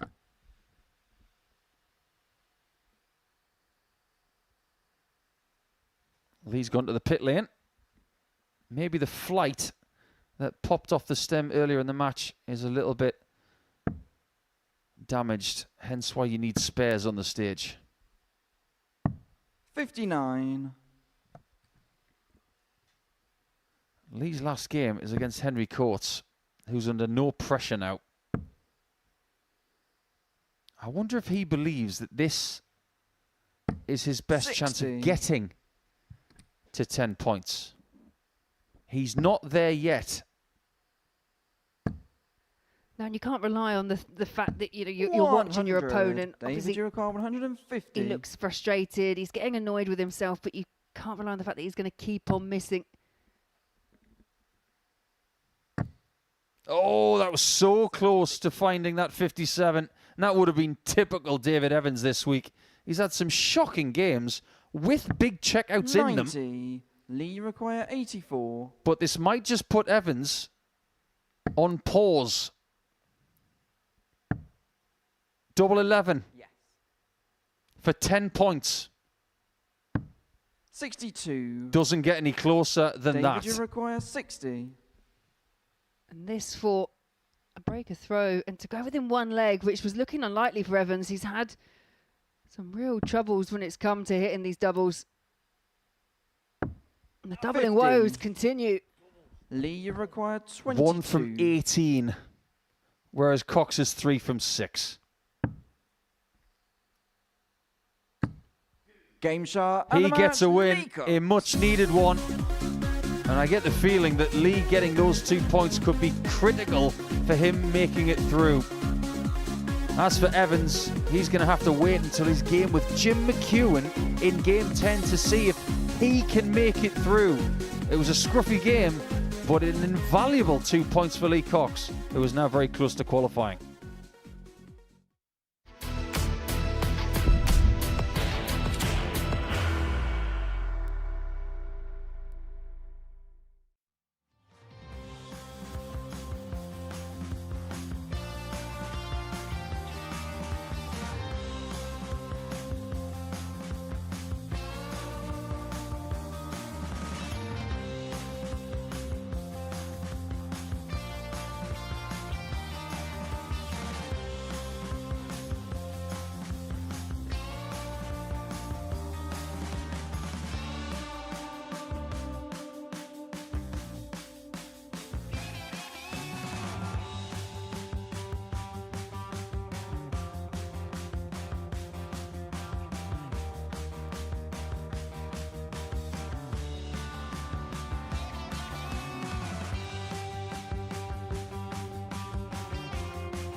Welcome back to the action here at the Live Lounge in Portsmouth. Your Friday night fix, which is now just about going into Saturday morning. So welcome to the weekend. Jim McEwan was the man out of the traps. But if he has a nightmare here against the Reaper, he may actually be eliminated. Before he plays his last game against David Evans, we'll give you the full spiel on that in due course. But if Jim wins this game, it's very simple in Game 10. It will be a shootout between McEwan and Evans for the last spot, because we can now reveal that Lee Cox has made Saturday. Well done, Lee. 3 4-1 victories tonight has seen him through with a game to spare. And that is not something we attribute to Lee much in his past. He usually leaves it late or too late, but this time he's done it with a game to spare. Yeah, I'm sure Lee Cox will be sat out the back. It's relief for him as he makes his way back to a Saturday night. 59. I mean, actually, if you look at the 4 that have come through so far, or 5 players now that we've got going through to Saturday, Henry Coates is probably the most successful up on that stage at 19 years old, winning 92. that Rising Stars tournament. But he will be joined by someone with a bit more experience, either the weekly champion, the series champion in Jim McEwan, or a weekly champion in Dave Evans. And there's the QR code if you would like to join us 95. tonight. If you've got no plans for Saturday night, you can get yourself here. We'll have 6 players over 2 groups. 100. You can be up close and personal with the Week 1 finalists. And if you're not able to make it, you can watch it all live on Pluto TV. But remember, that QR code, or dartshop.tv if you'd like to type it in, 83. that will take you to the ticketing page. Not just for Week 1, but for all of the weeks throughout this series, including Champions Week in the middle of April, which will sell out very 46. quickly. It always does.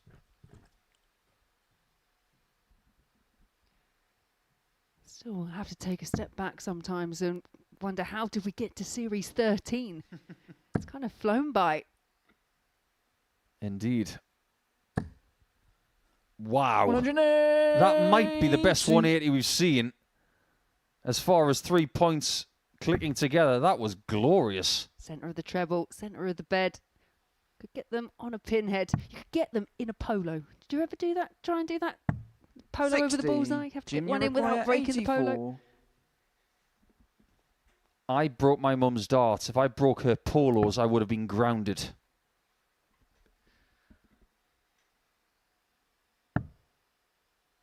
Like it. Love it. Got in the first leg, Jim McEwan. Exactly what Chucky needed. A quality leg to start him off.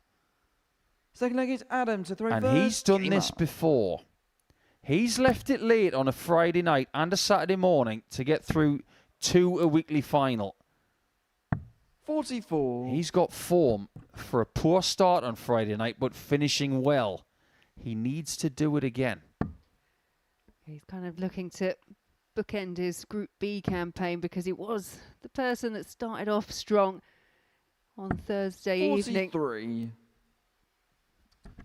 But he's looking like he's having to work hard for this. McEwan's best performance of this group came against Sevada. 60. 104.29 with 4 maximums. And the scary thing is he missed 6 darts at double. It could have been close to 110, if not slightly over that. Feels like something we've said with quite regularity. Best 55. performance has come against Sevada. Maybe he's a man with a target on his back because they know the threat. In this day and age, 60. there's not really a player that can fly under the radar too much because there's too many statistical websites. If you want to do your homework on a player, all you need is a tablet or a smart device. 180. 180 number 2 for Jim McEwan. And perhaps he's just saving his best till the very last.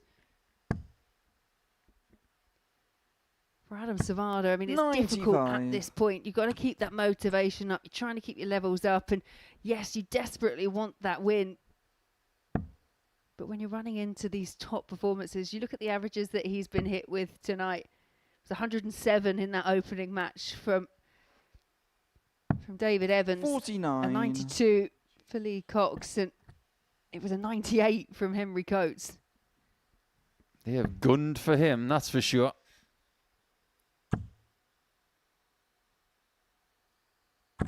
$60.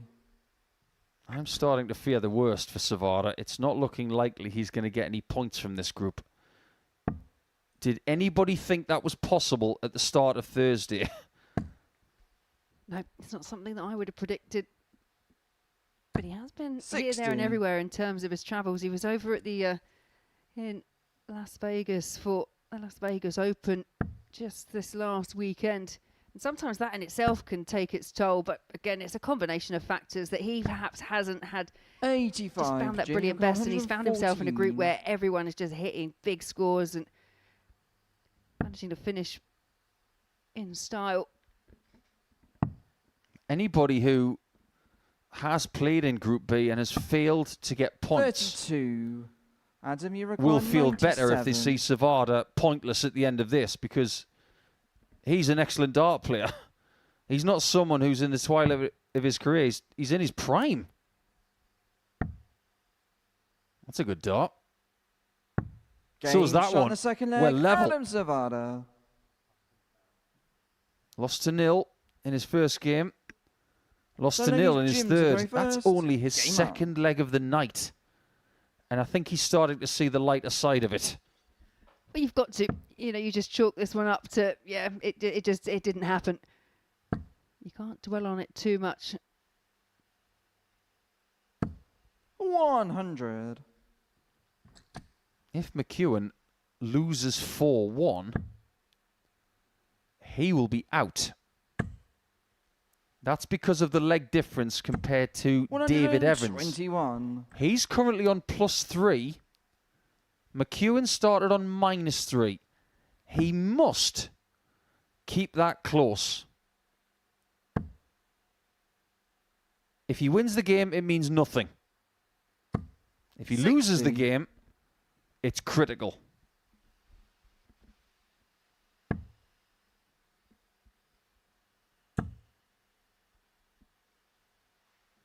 $100. Turns out nobody's been fearing the Reaper this week. Everybody has been taking him out. That's been happening too much to Jim. That little bit of extra shoulder work in that dart, his miss has been to the right. Yeah, and he too is a player that, as you mentioned, has had a change of darting equipment. And sometimes that can take a little while to get used to. Because we can see, from yesterday exactly 56. What he can do with them. Yeah, if I were Jim, I wouldn't be changing back to the heavier barrel. He said that these lighter darts are easier to throw. Less effort. And the evidence of the first two games from Thursday night, he can throw them very 28. well. But since then, it's been a bit more erratic. You do question when someone actually, makes a sizable change to the weight of the dart. If you're not quite getting that release right, which is apparent with Jim, he's having, you can see 82. It in the shoulder action. He's not doing that. They're just floating off in every direction because they're lighter. They're not penetrating the air in the same way that a heavier dart would. Your darts are fairly heavy, aren't they, Laura? Mid-20s? 26 grams. 100. Adam, you require 142. Same weight as the great Phil Taylor. He threw 26-gram darts at the end of his career. Yeah, but I think because mine are quite a long dart, I feel like the weight's distributed slightly differently. They don't feel like 26 grams in your hand. 32. Jim, you require 92. Hasn't taken his eye off that treble 20. Now he will. Stay there. Oh, boy. 64. Adam, you require Not really sure what happened on the deflection.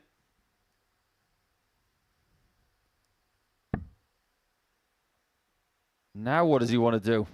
Looking at the bull? Well, I'll never be a spotter. 54. Jim, you require it's deceptive, 28. especially when people wear glasses. It's quite hard to follow the eye line. 777. Not for the first time tonight. 21. That Adam, noise, he 56. knew that as soon as he let it go. Things are getting perilous for Chucky. 10. It's one of the biggest darts of Jim McEwan's week. 36. And he's gotten away with it. He's got to tidy this up. And this, for me, is just making sure the single number at this point does so. And it's double one. No score. And that is the perils with that type of route. Absolutely right. If you go 5-1-1, you can't go low on dart number 2. Game shot in the third leg, Adam Sevada. And if Sevada wins the next 2 legs, he will send Chucky back to Scotland.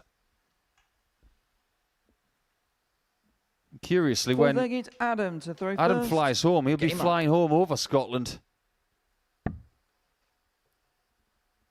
You've done a few trips over the Atlantic. When you go to the West Coast, you fly 56. over the Arctic Circle. You have to fly over Scotland, then over Greenland, and then you... That's the way the world works. Yeah, you kind of drop in, don't you, over Canada and make your way across. 100.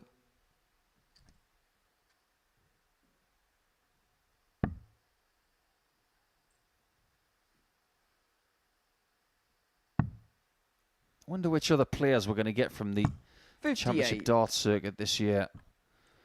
Not just from North America, but hopefully we can entice some players to the Modus Super Series this year from Latin American tour.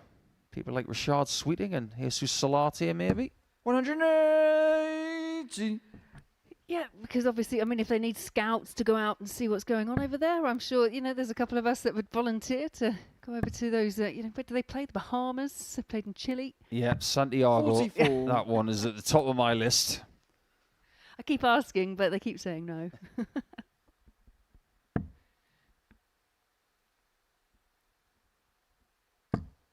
Better from McEwan. Needed to be as well. 100. Not for the first time tonight. Sevada has left himself on one of those numbers where a maximum does not leave a finish. You can't do that anymore. I mean, he might be demonstrating. 140. I was going to say how Jimmy perilous that, you know, 121. the 180 wouldn't help, but the 140 in the end, and McEwan is on course to break back. Yes, there's a slip with the first, but just set up nicely here. Big 5, Jim. Big 5. 81. That will work very nicely.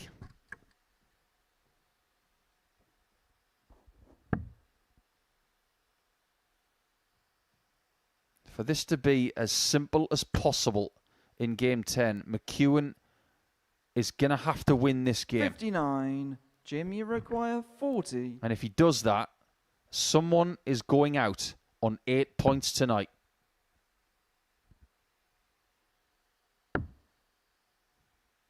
That is not a marker. I promise you, that was not a Game shot in the marker. fourth leg, Jim McEwan. I just knew as soon as you'd said that it was going straight in. Fifth leg is Jim to throw first. Steph Curry's got Game nothing up. on Jim McEwan. That was nothing but net to make it 2-2.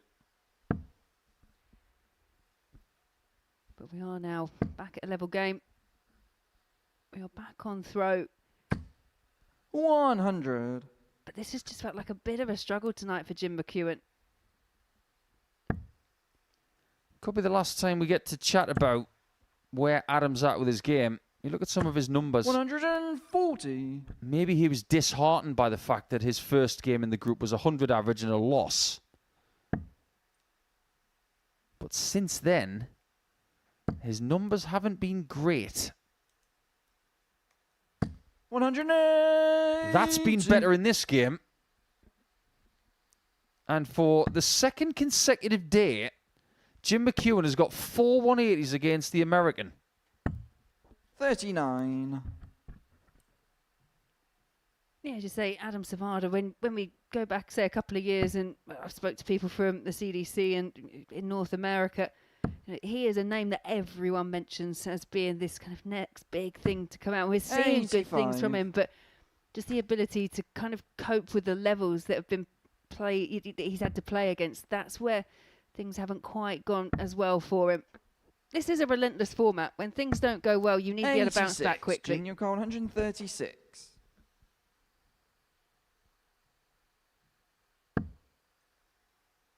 This is going rather well all of a sudden. That might be a blessing. 112. Could have been on double 8. Finds himself on double 12. And he prefers double 12 to double 8. Hence the blessing. He'll definitely prefer it if he can find it. 41. And he's got time. Jim, you require 24.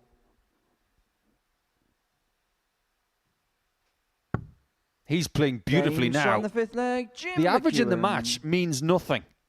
But the average of the last 2.5 legs, Sixth that's leg is why he's in Adams, the very front. First. Game on. Yeah, that leg there, 1 in 13 darts. But go back to talking about Adam Sevada, and you know he's the first player to win 4 consecutive titles on the CDC Tour. Done that this year. And he's relatively new to the sport as well. Hasn't been playing as long as many players that perhaps are in North America or here in the UK. There have been a few players that have struggled of late. Players like Danny Lauby hasn't had a good couple of years. Maybe coming back here will do him the world of good. 92. He's been a winner here before. But maybe someone like Jason Brandon, who won the Las Vegas Open last week, who's got a golden ticket to Lakeside at the end of the year, former semi-finalist, of course. 100. He may just be the 2026 leading light. I'd love to see him back here. He's got the best accent. 56. His use of the word y'all. Love it. Yeah, he's a great player and he's a great personality off the oche as well. But yeah, there's lots of names that we can mention, but as you say, it's just, this is a different format. This is, you have to kind of remind yourself that for players, especially ones that come over and play on the Pro Tour, that it's an upheaval of your life. It's either commuting backwards and forwards from North America on a very regular basis, or it's actually uprooting yourself and moving yourself to the UK. 93. The biggest difference playing here compared to a lot of other places is you still have to play more games after a loss. And that is a different mental thing that you have to get used to. And McEwan is the poster child for that right now, because he's lost tonight. 132. And he needs to win after a loss. It may just come down to the next leg for Jim. And if Jim McEwan can find a way of getting across the line here, you can then use that 92. same question on Dave Evans, who was clearly frustrated, disappointed in his match against Lee Cox. Let's see what happens at the end of this one. Because if Sevada wins leg 6, 95. things might Adam, get you very require complicated 40. all of a sudden.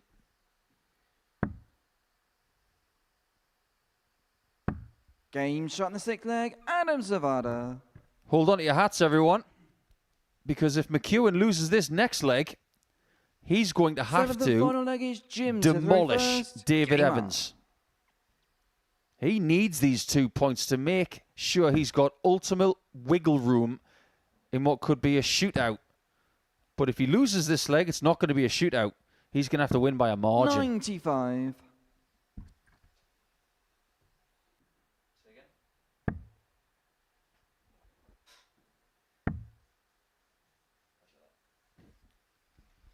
Just a confirmation that if McEwan loses this final 77. leg, he will have to beat David Evans 4-0. You do not want that. I would be astounded if he knows that right now. Yeah, I don't think that's really in the back of his mind at all. This is all focused on trying to get the win. 135. So it just hasn't looked comfortable, hasn't looked easy, but you have to give credit here to Jim McEwan, who is throwing absolutely everything he possibly can here at Adam Sevada. Everybody loves a Group B campaign. This is 28. game 18 of 20, and it's the first time we've gone the distance. Yeah, and it's just it just demonstrates that we've had some monster performances. 133. Well, that was a calculated gamble, and that's worked a treat. The benefit of hitting that second treble 19 is he can stay on that bed to try and take the 138 away, Jim, you require 138. which was taken, ironically, by David Evans earlier tonight. He'll stay there. That's a slip. 40 left, 98 required. 100. I don't think that's worked out very well. But after hitting the treble 7, there was little that he can do. But he has options when he comes back. But he's old school. Does he just go straight for it? His favourite double is tops. 29. By hitting the treble 20, Jimmy he's require taken tops out of 38. it. So he has to do something else.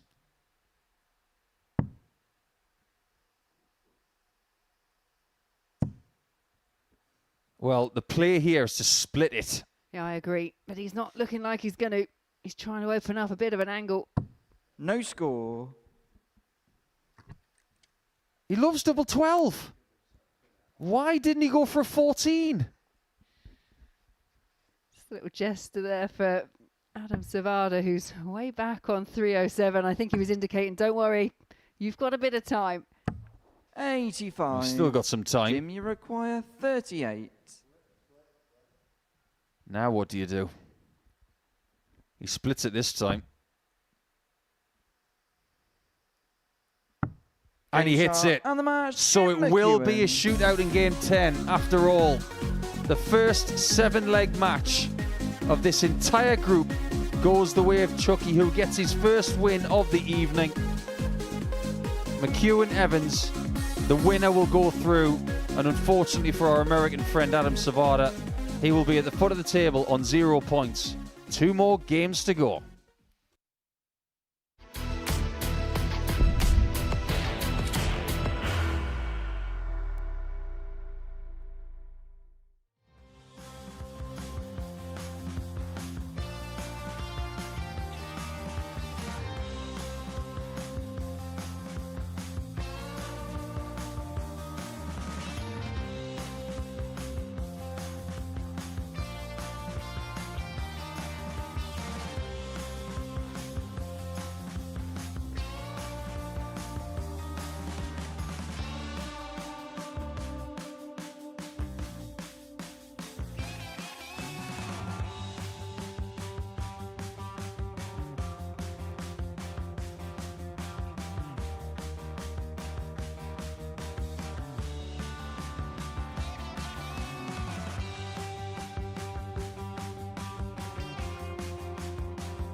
We've had a bit of a mishmash tonight, and we're about to have a battle between two players who are hoping to top the group.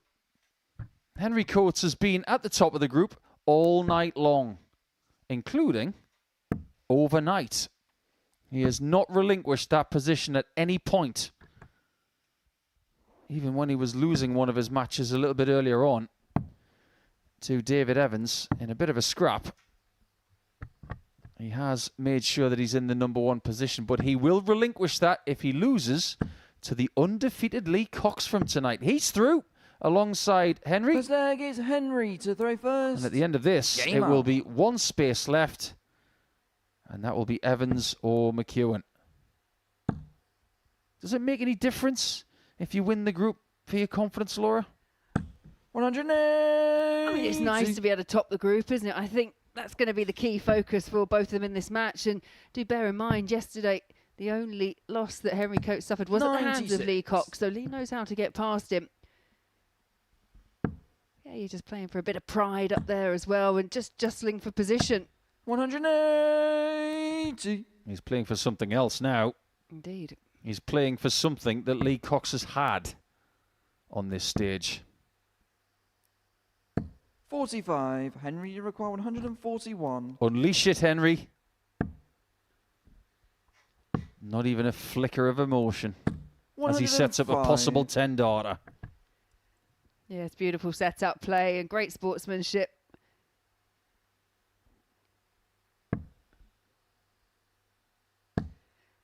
Yeah, I think for Henry, I think 85. he will want to top that group because that's the position where he's 36. been in the entire time. For Lee Cox, I think the main goal is just to qualify through. Game shot in the that first job leg. is already done, Henry and it's Coates. 11 darter here for Henry Coates to kick off this match. Another 11 darter.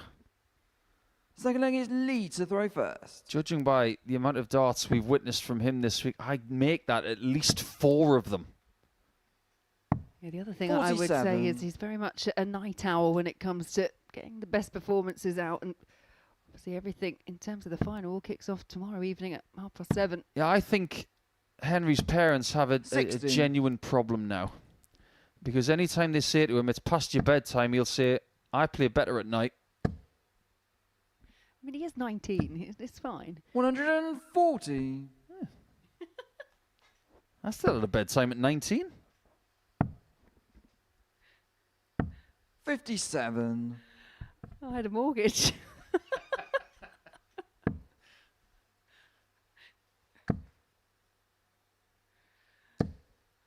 $60. Some of these young dart players, they're so successful at such a young age. They might not even need a mortgage. 140. Some youngsters these days are playing for footballers' money. 85. Yeah, such as the growth of the sport. It's absolutely unbelievable. He's got all the tools. 125. Scary thing is, he can get better. Yeah, very much at the start of his career. 45. I get the feeling that Lee Cox may have done something wrong on Thursday night by beating this young man. Because look what he's doing. Oh, well, if you go bull, you go for the single 19. 67. Lee require 124. Yeah, a bit of a slip there, and it is an opportunity here for Lee Cox. And it's double 11 for the 1, 2, 4. 113. Henry, you require Double Stranger 52. Things. And he might be falling into the upside down. Game shot in the second He's leg. not missing Henry much. Coates. Last couple of games have taken a bit of time.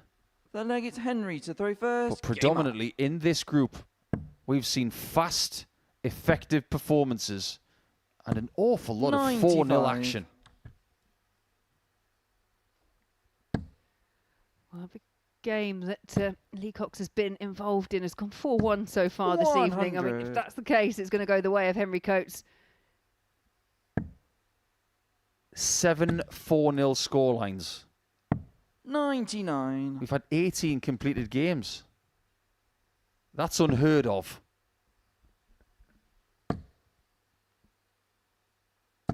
$55. You were saying a little bit earlier on in Group C, Laura, that when Danny Ayres was already through, there was a danger that 97. his adrenaline could drop. You thought that maybe he was the kind of player that wouldn't succumb to that.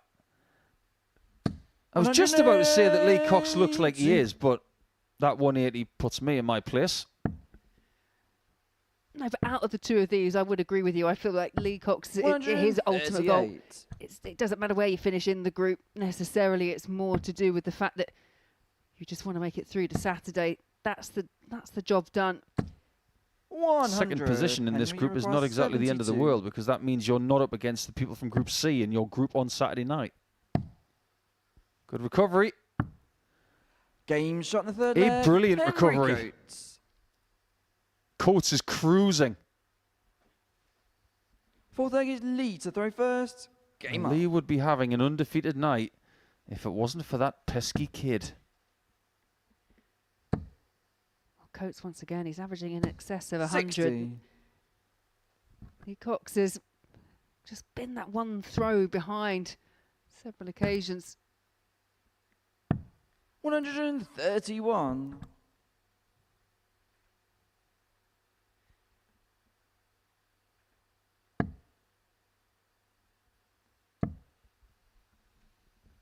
You said earlier on that Henry Coates has gone from strength to strength. He's got stronger as the week's gone on, and he's looking to finish with perhaps what could be the best performance that he's had so far this week. The biggest thing he's done this week was change the flights.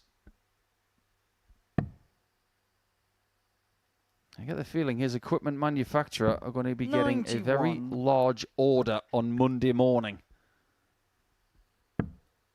Send me lots of these. 35.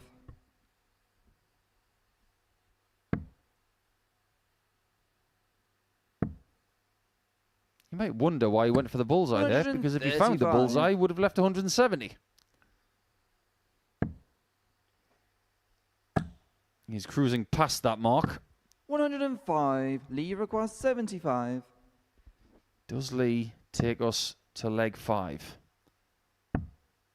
This is very reminiscent of a checkout he took out earlier. Game shot in the fourth. The 77 was taken against Evans, and the 75 is taken the same sort of way against Coates. Fifth leg is Henry to throw first. He's all smiles when he's walking up to the hockey, and they kind of shared a little bit of a joke between them as he walked past, but I don't know if you noticed that at the table, he's still 57. egging himself on.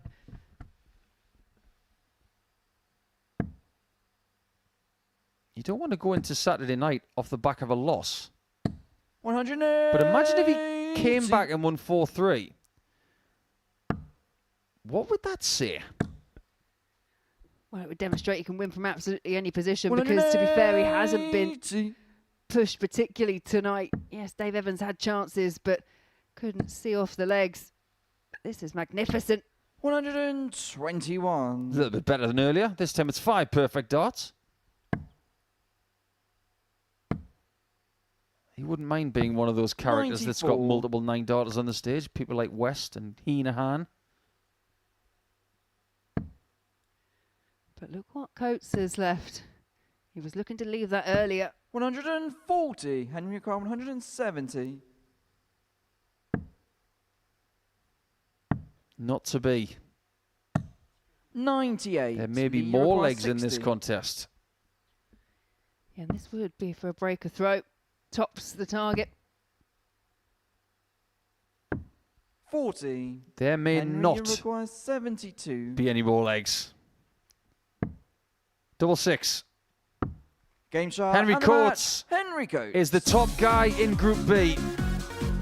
And to be fair, he has been the better player over the 2 nights. Another wonderful display, 103.5. Lee Cox did not play poorly at all, but he only had 4 darts at a double, only got 1 leg, and he'll have to settle for a lower position. It's time for the shootout.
We promised you a shootout, and this is what we've got. It is this simple. Whoever wins will stay in Portsmouth and fight it out tonight at the Week 1 finals in Series 13. Whoever loses is gone. Got to give Jim McEwan credit because he beat Adam Sevada by 4 legs to 3 to make sure that this game is that shootout. If he hadn't won that 7th leg, he'd have needed to beat David Evans 4-0. So it is a little bit easier than it could have been. So who's the favourite for this one? Evans has got the darts. And it is peculiar that this was the first game of the group. And McEwan won 4-0, but this is a very different time. Very different time and a very different version of Jim McEwan that we've seen tonight. But yeah, this is an interesting one for me because Jim McEwan's had to fight tonight. You can see there have been times where he hasn't necessarily felt as comfortable as he'd have liked up on the oche, but he's got himself into this position. He's given himself a chance. It's the perfect place for both of them, essentially, because, okay, they haven't secured their spot yet, but their fate is in their own hands. They don't have to rely on anyone else at the moment. But for me, it's how well Dave Evans bounces back as well, because he was visibly disappointed in his performance against Lee Cox. It was 1 from 18 on the outer ring. He was dominant when it came to the scoring, but the finishing completely deserted him. 140. One of two things is about to happen.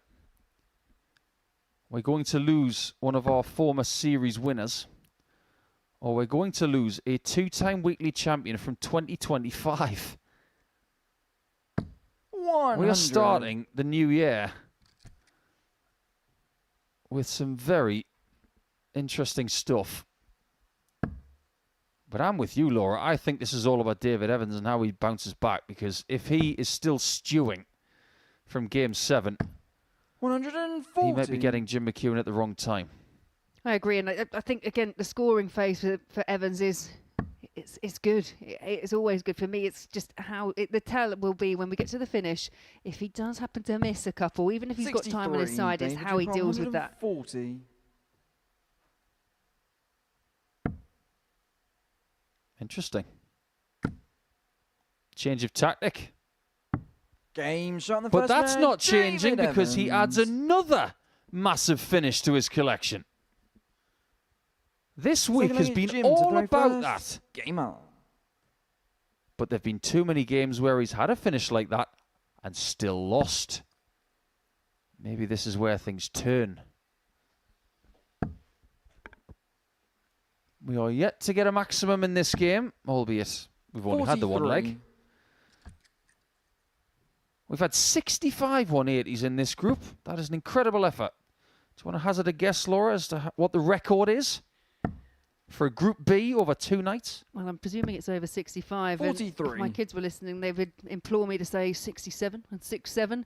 But no, I imagine it's slightly higher. A little bit higher. Nice. 69. 30. Spot on. Interestingly, in David Evans' final game last night, we were just shy of the daily Group B record. 100.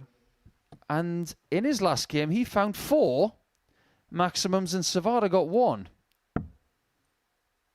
If we get another 5 in the final game, you will have a new record. 62. But that is a tiny byproduct of what is more important, which is the winner of this game going through. That's more like it. 180. That's what he can do when he gets the release point right. Yeah, we asked the question of how he would bounce back, and he looks focused. He knows what he's got to do here. He knows the danger that Jim McEwan does possess, but yeah, that thrown in real frustration from Jim McEwan.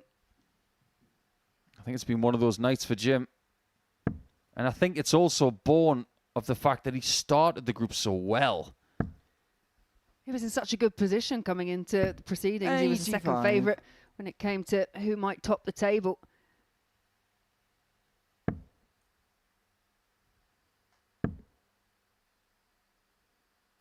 140. He's going to need a you fight require back. 93. He's going to need to dig deep.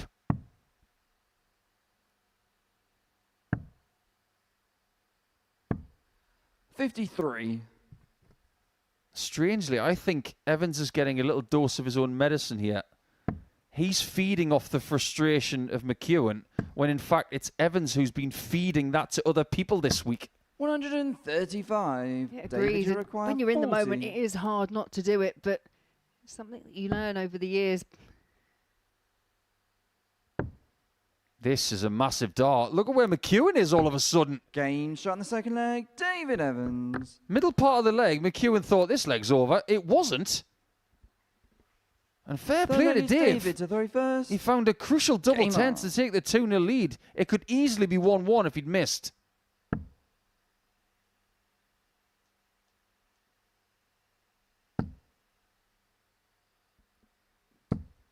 And this is not the first time that Jim McEwan's been involved in a shootout to qualify.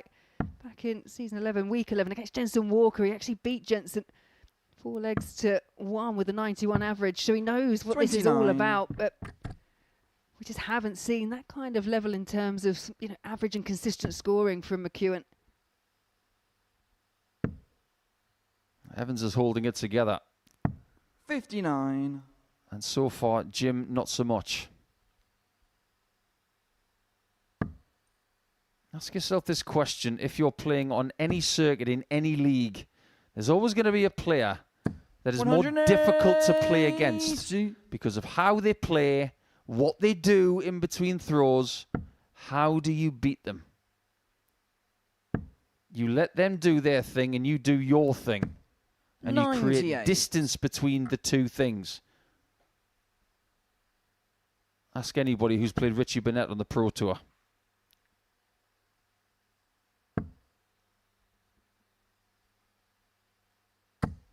Yeah, but that pretty much sums up the night for Jim.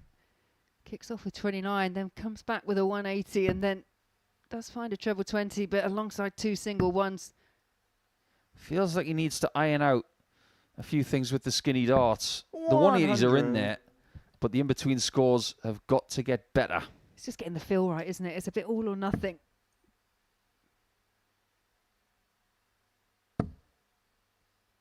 He's got to stay on the 20s. 60. Didn't have David, a choice. You require 104.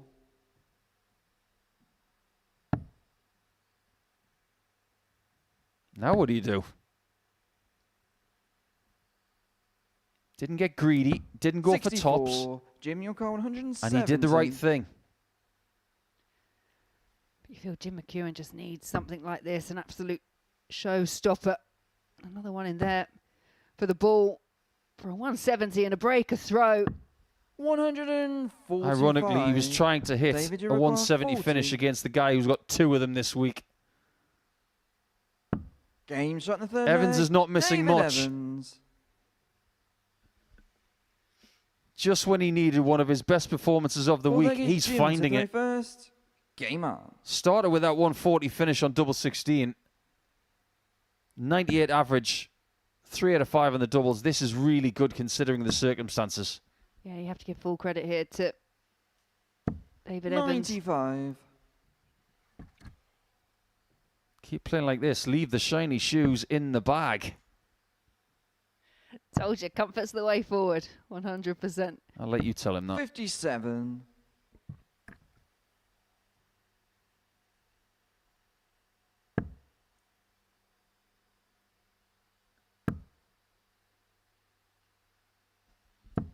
$95. If you'd said to someone in round 3, when Jim McEwan was beating Lee Cox by 4 legs to 2, when he was getting 6 points from 3 games, that he would be in this position, I don't think anybody would have believed that. 133. No, but it's been a solid all-round performance. Jim McEwan, just the one dart at the outer ring. Evans has just been piling in the big scores. 140. What's more as well, over the last couple of days, he's not been focusing on trying to get that 167 checkout, which he was leaving a little bit too much on Wednesday afternoon. 100. Yeah, we quite often talk about records and side stories and other things, but ultimately, when you're up on that oche, all you should be focused on is the win. If the rest, 60. something else comes Jim, along you with it, require it's a bonus. 78. Winning starts here for Jim. Point of no return. And now he only needs Game 3. shot on the fourth leg, Jim McEwan. Again, he's just demonstrating what he can do when everything starts to click and go right. It's a Fifth leg 14 is dart David to throw first. leg from Game Jim up. McEwan, but it is only a hold. And the hardest leg to win is the last one. That's what faces Stretch right 93.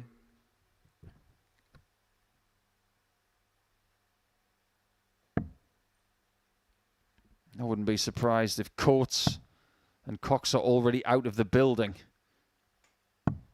58. Their turnaround to Saturday night is quite tight. They'll be back in the building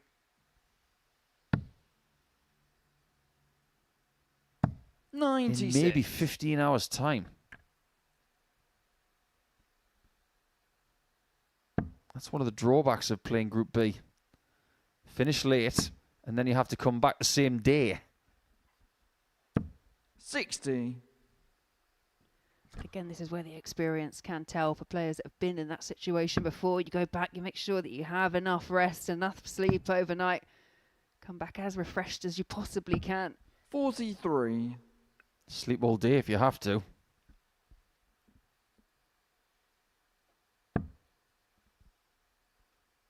People often ask me, why is Gary Anderson so great? Talent and the ability to sleep. 43. A real sarcastic clap there from Jim McEwan, who I think at this point may think his race is run. 99. Oh, he's not going to get a third one, is he? Can you imagine if he gets 3 170s before Saturday and that one to qualify? He's now got 6 for it. Yeah, especially when you consider that Jim McEwan actually missed the ball for the 170 in this very match.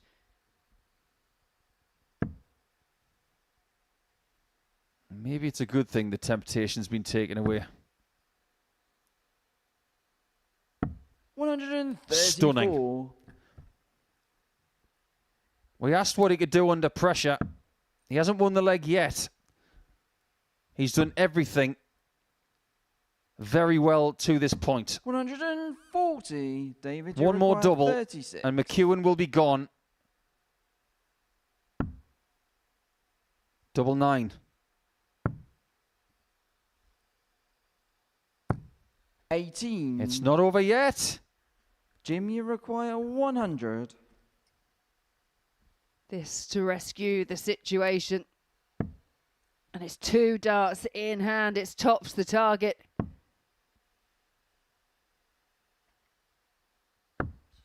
Chucky can't cling on. David, you require 18. Now what does Dave do? Straight for it. Can only get one more. 14.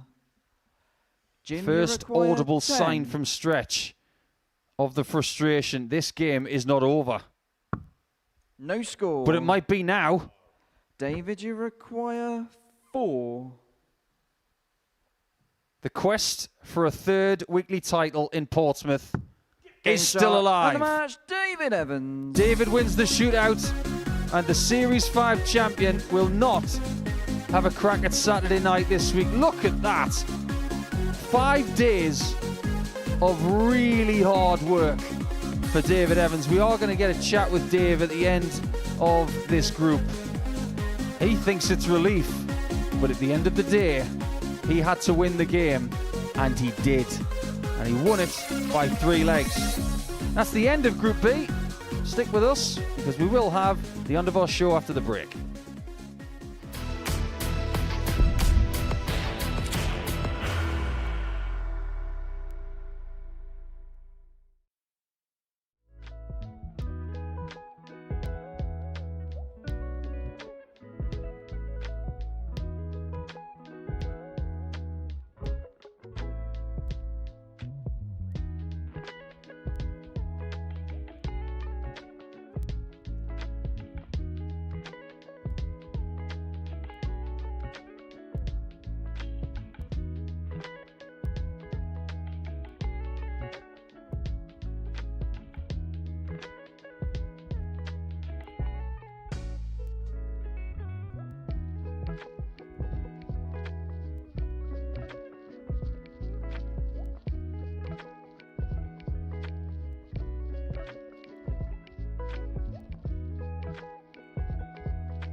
Welcome back.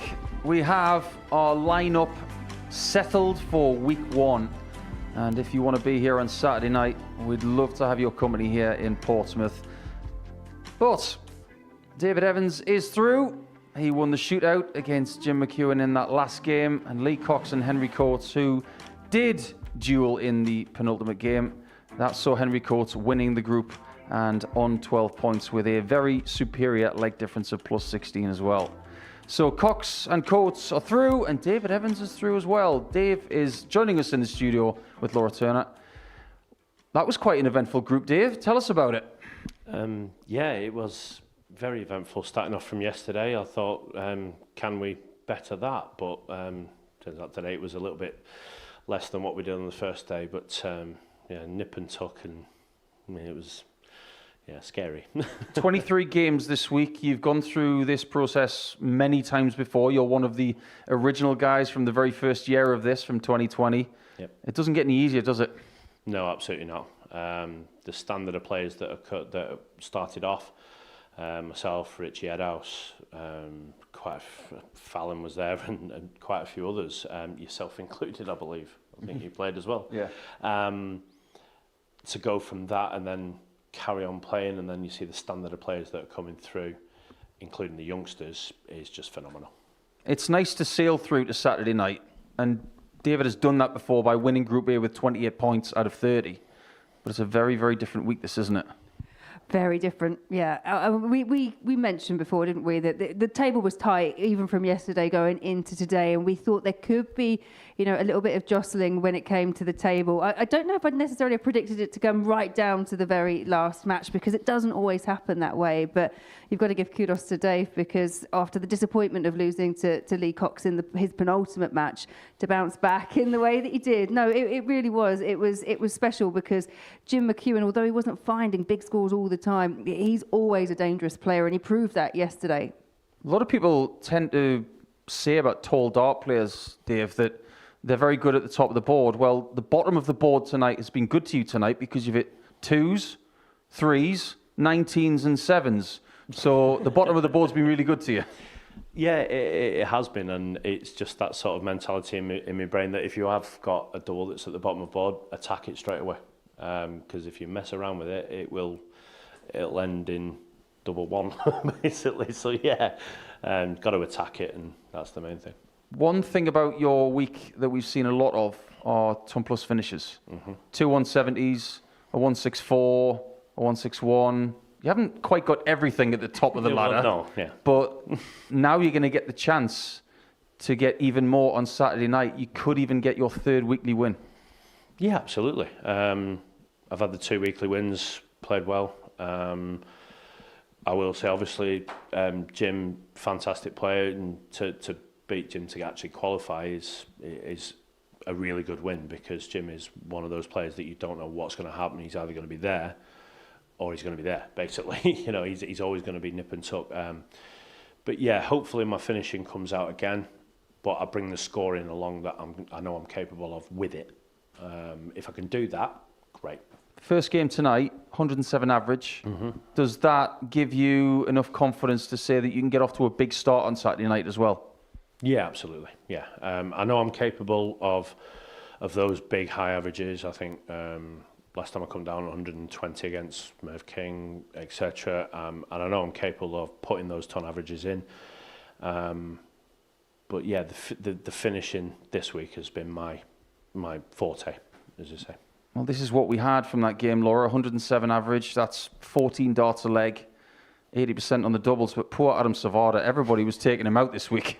Honestly, the amount of times that we said they had their best game against Adam Sevada, that happened on so many occasions. But when you have a player that's in the group that isn't picking up wins, it feels vital for the rest of the group to keep on beating them, because that's where he can play that spoiler. That's where the rest of the field can slip up. So unfortunately for Adam, just was one of those weeks where he just ran into big performances time and time again.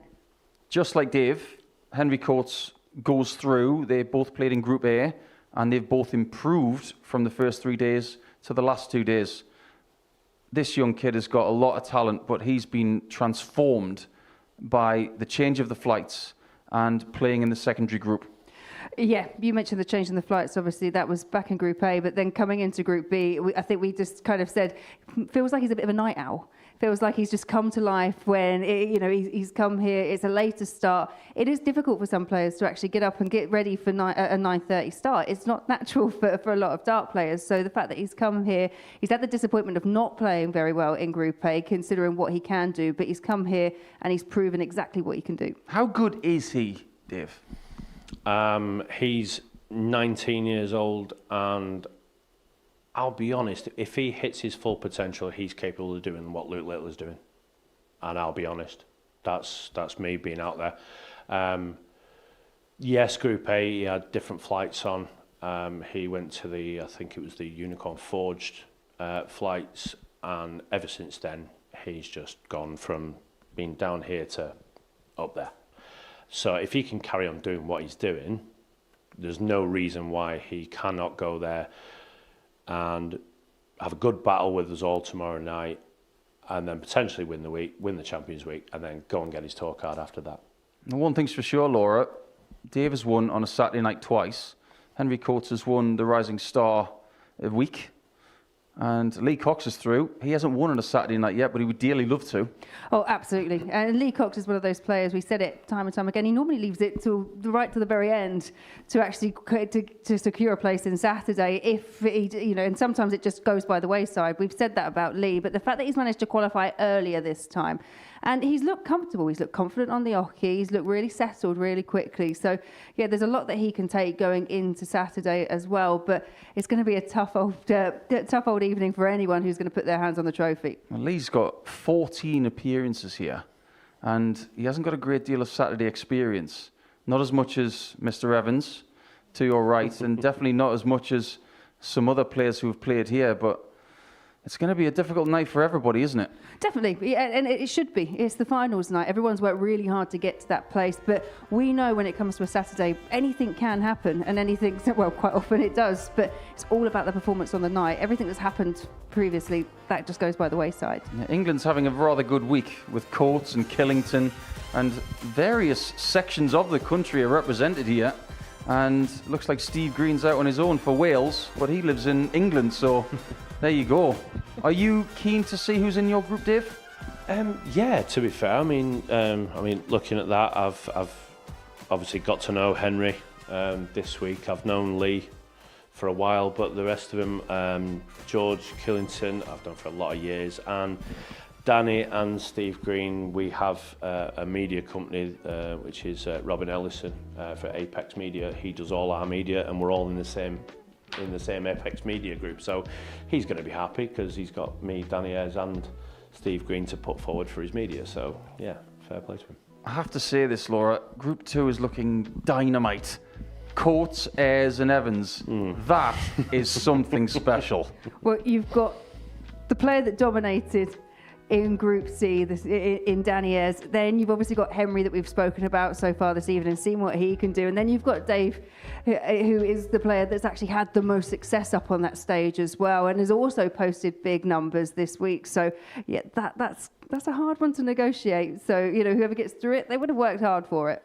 The bright side, Dave, is that you don't have to play the first game of the night. So you can let somebody else shoulder the pressure to start with.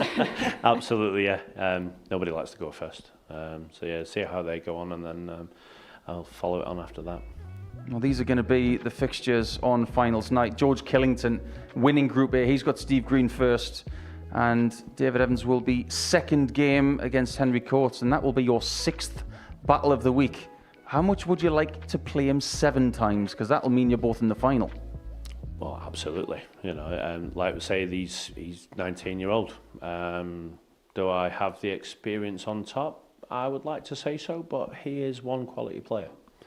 To have the battle many, many more times would be absolutely fantastic. And if we end up playing the 7th time on the actual final, it would be a good one. What's the plan on Saturday? Because you've won twice before. Is it just about replicating what you've done before because you know it's a winning formula? Yeah, absolutely. I mean, I've done it before. Yeah, the first time I won it, it was 4-3 all the way down. That just says I might have the nitty-gritty to actually get over the line.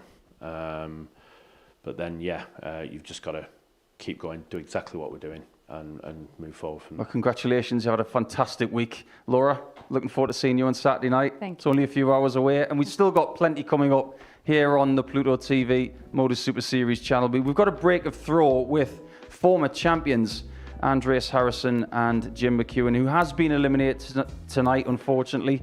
And then we've got a Mr. and Mrs. challenge with the international pairs winners from the Netherlands, Danny van Tripe and Jimmy van Schie, who is now on the PDC Pro Tour. Our colleague Chris Murphy will be involved with that one as well. Saturday night, if you're not going to be here to watch it live, it is going to be live on Pluto TV from 7:30, and Monday morning, week 2, with the gun, Tommy Morris. Well, that was it. The first 5 days of Series 13 are in the books. And in just a few seconds' time, you can look forward to Saturday night to see who the champion will be in week 1. The new Modus Super Series champion. Oh my word! It's another incredible moment tonight. Jeff Smith. It's match down. 5-star performer, and the bullseye is hit. It's double Johnny Magnet.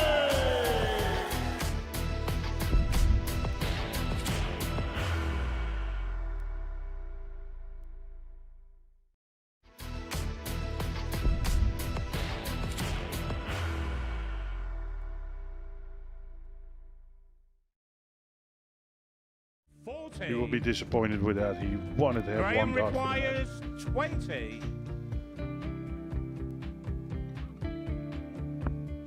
Graham Usher wins the first game of Champions Night, and it was an absolute ripper. He hit one of them on tops. He missed one on double 12. Which one is it?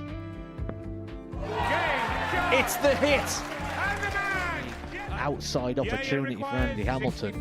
Van der Velde should be getting a match start again here. He's already had one.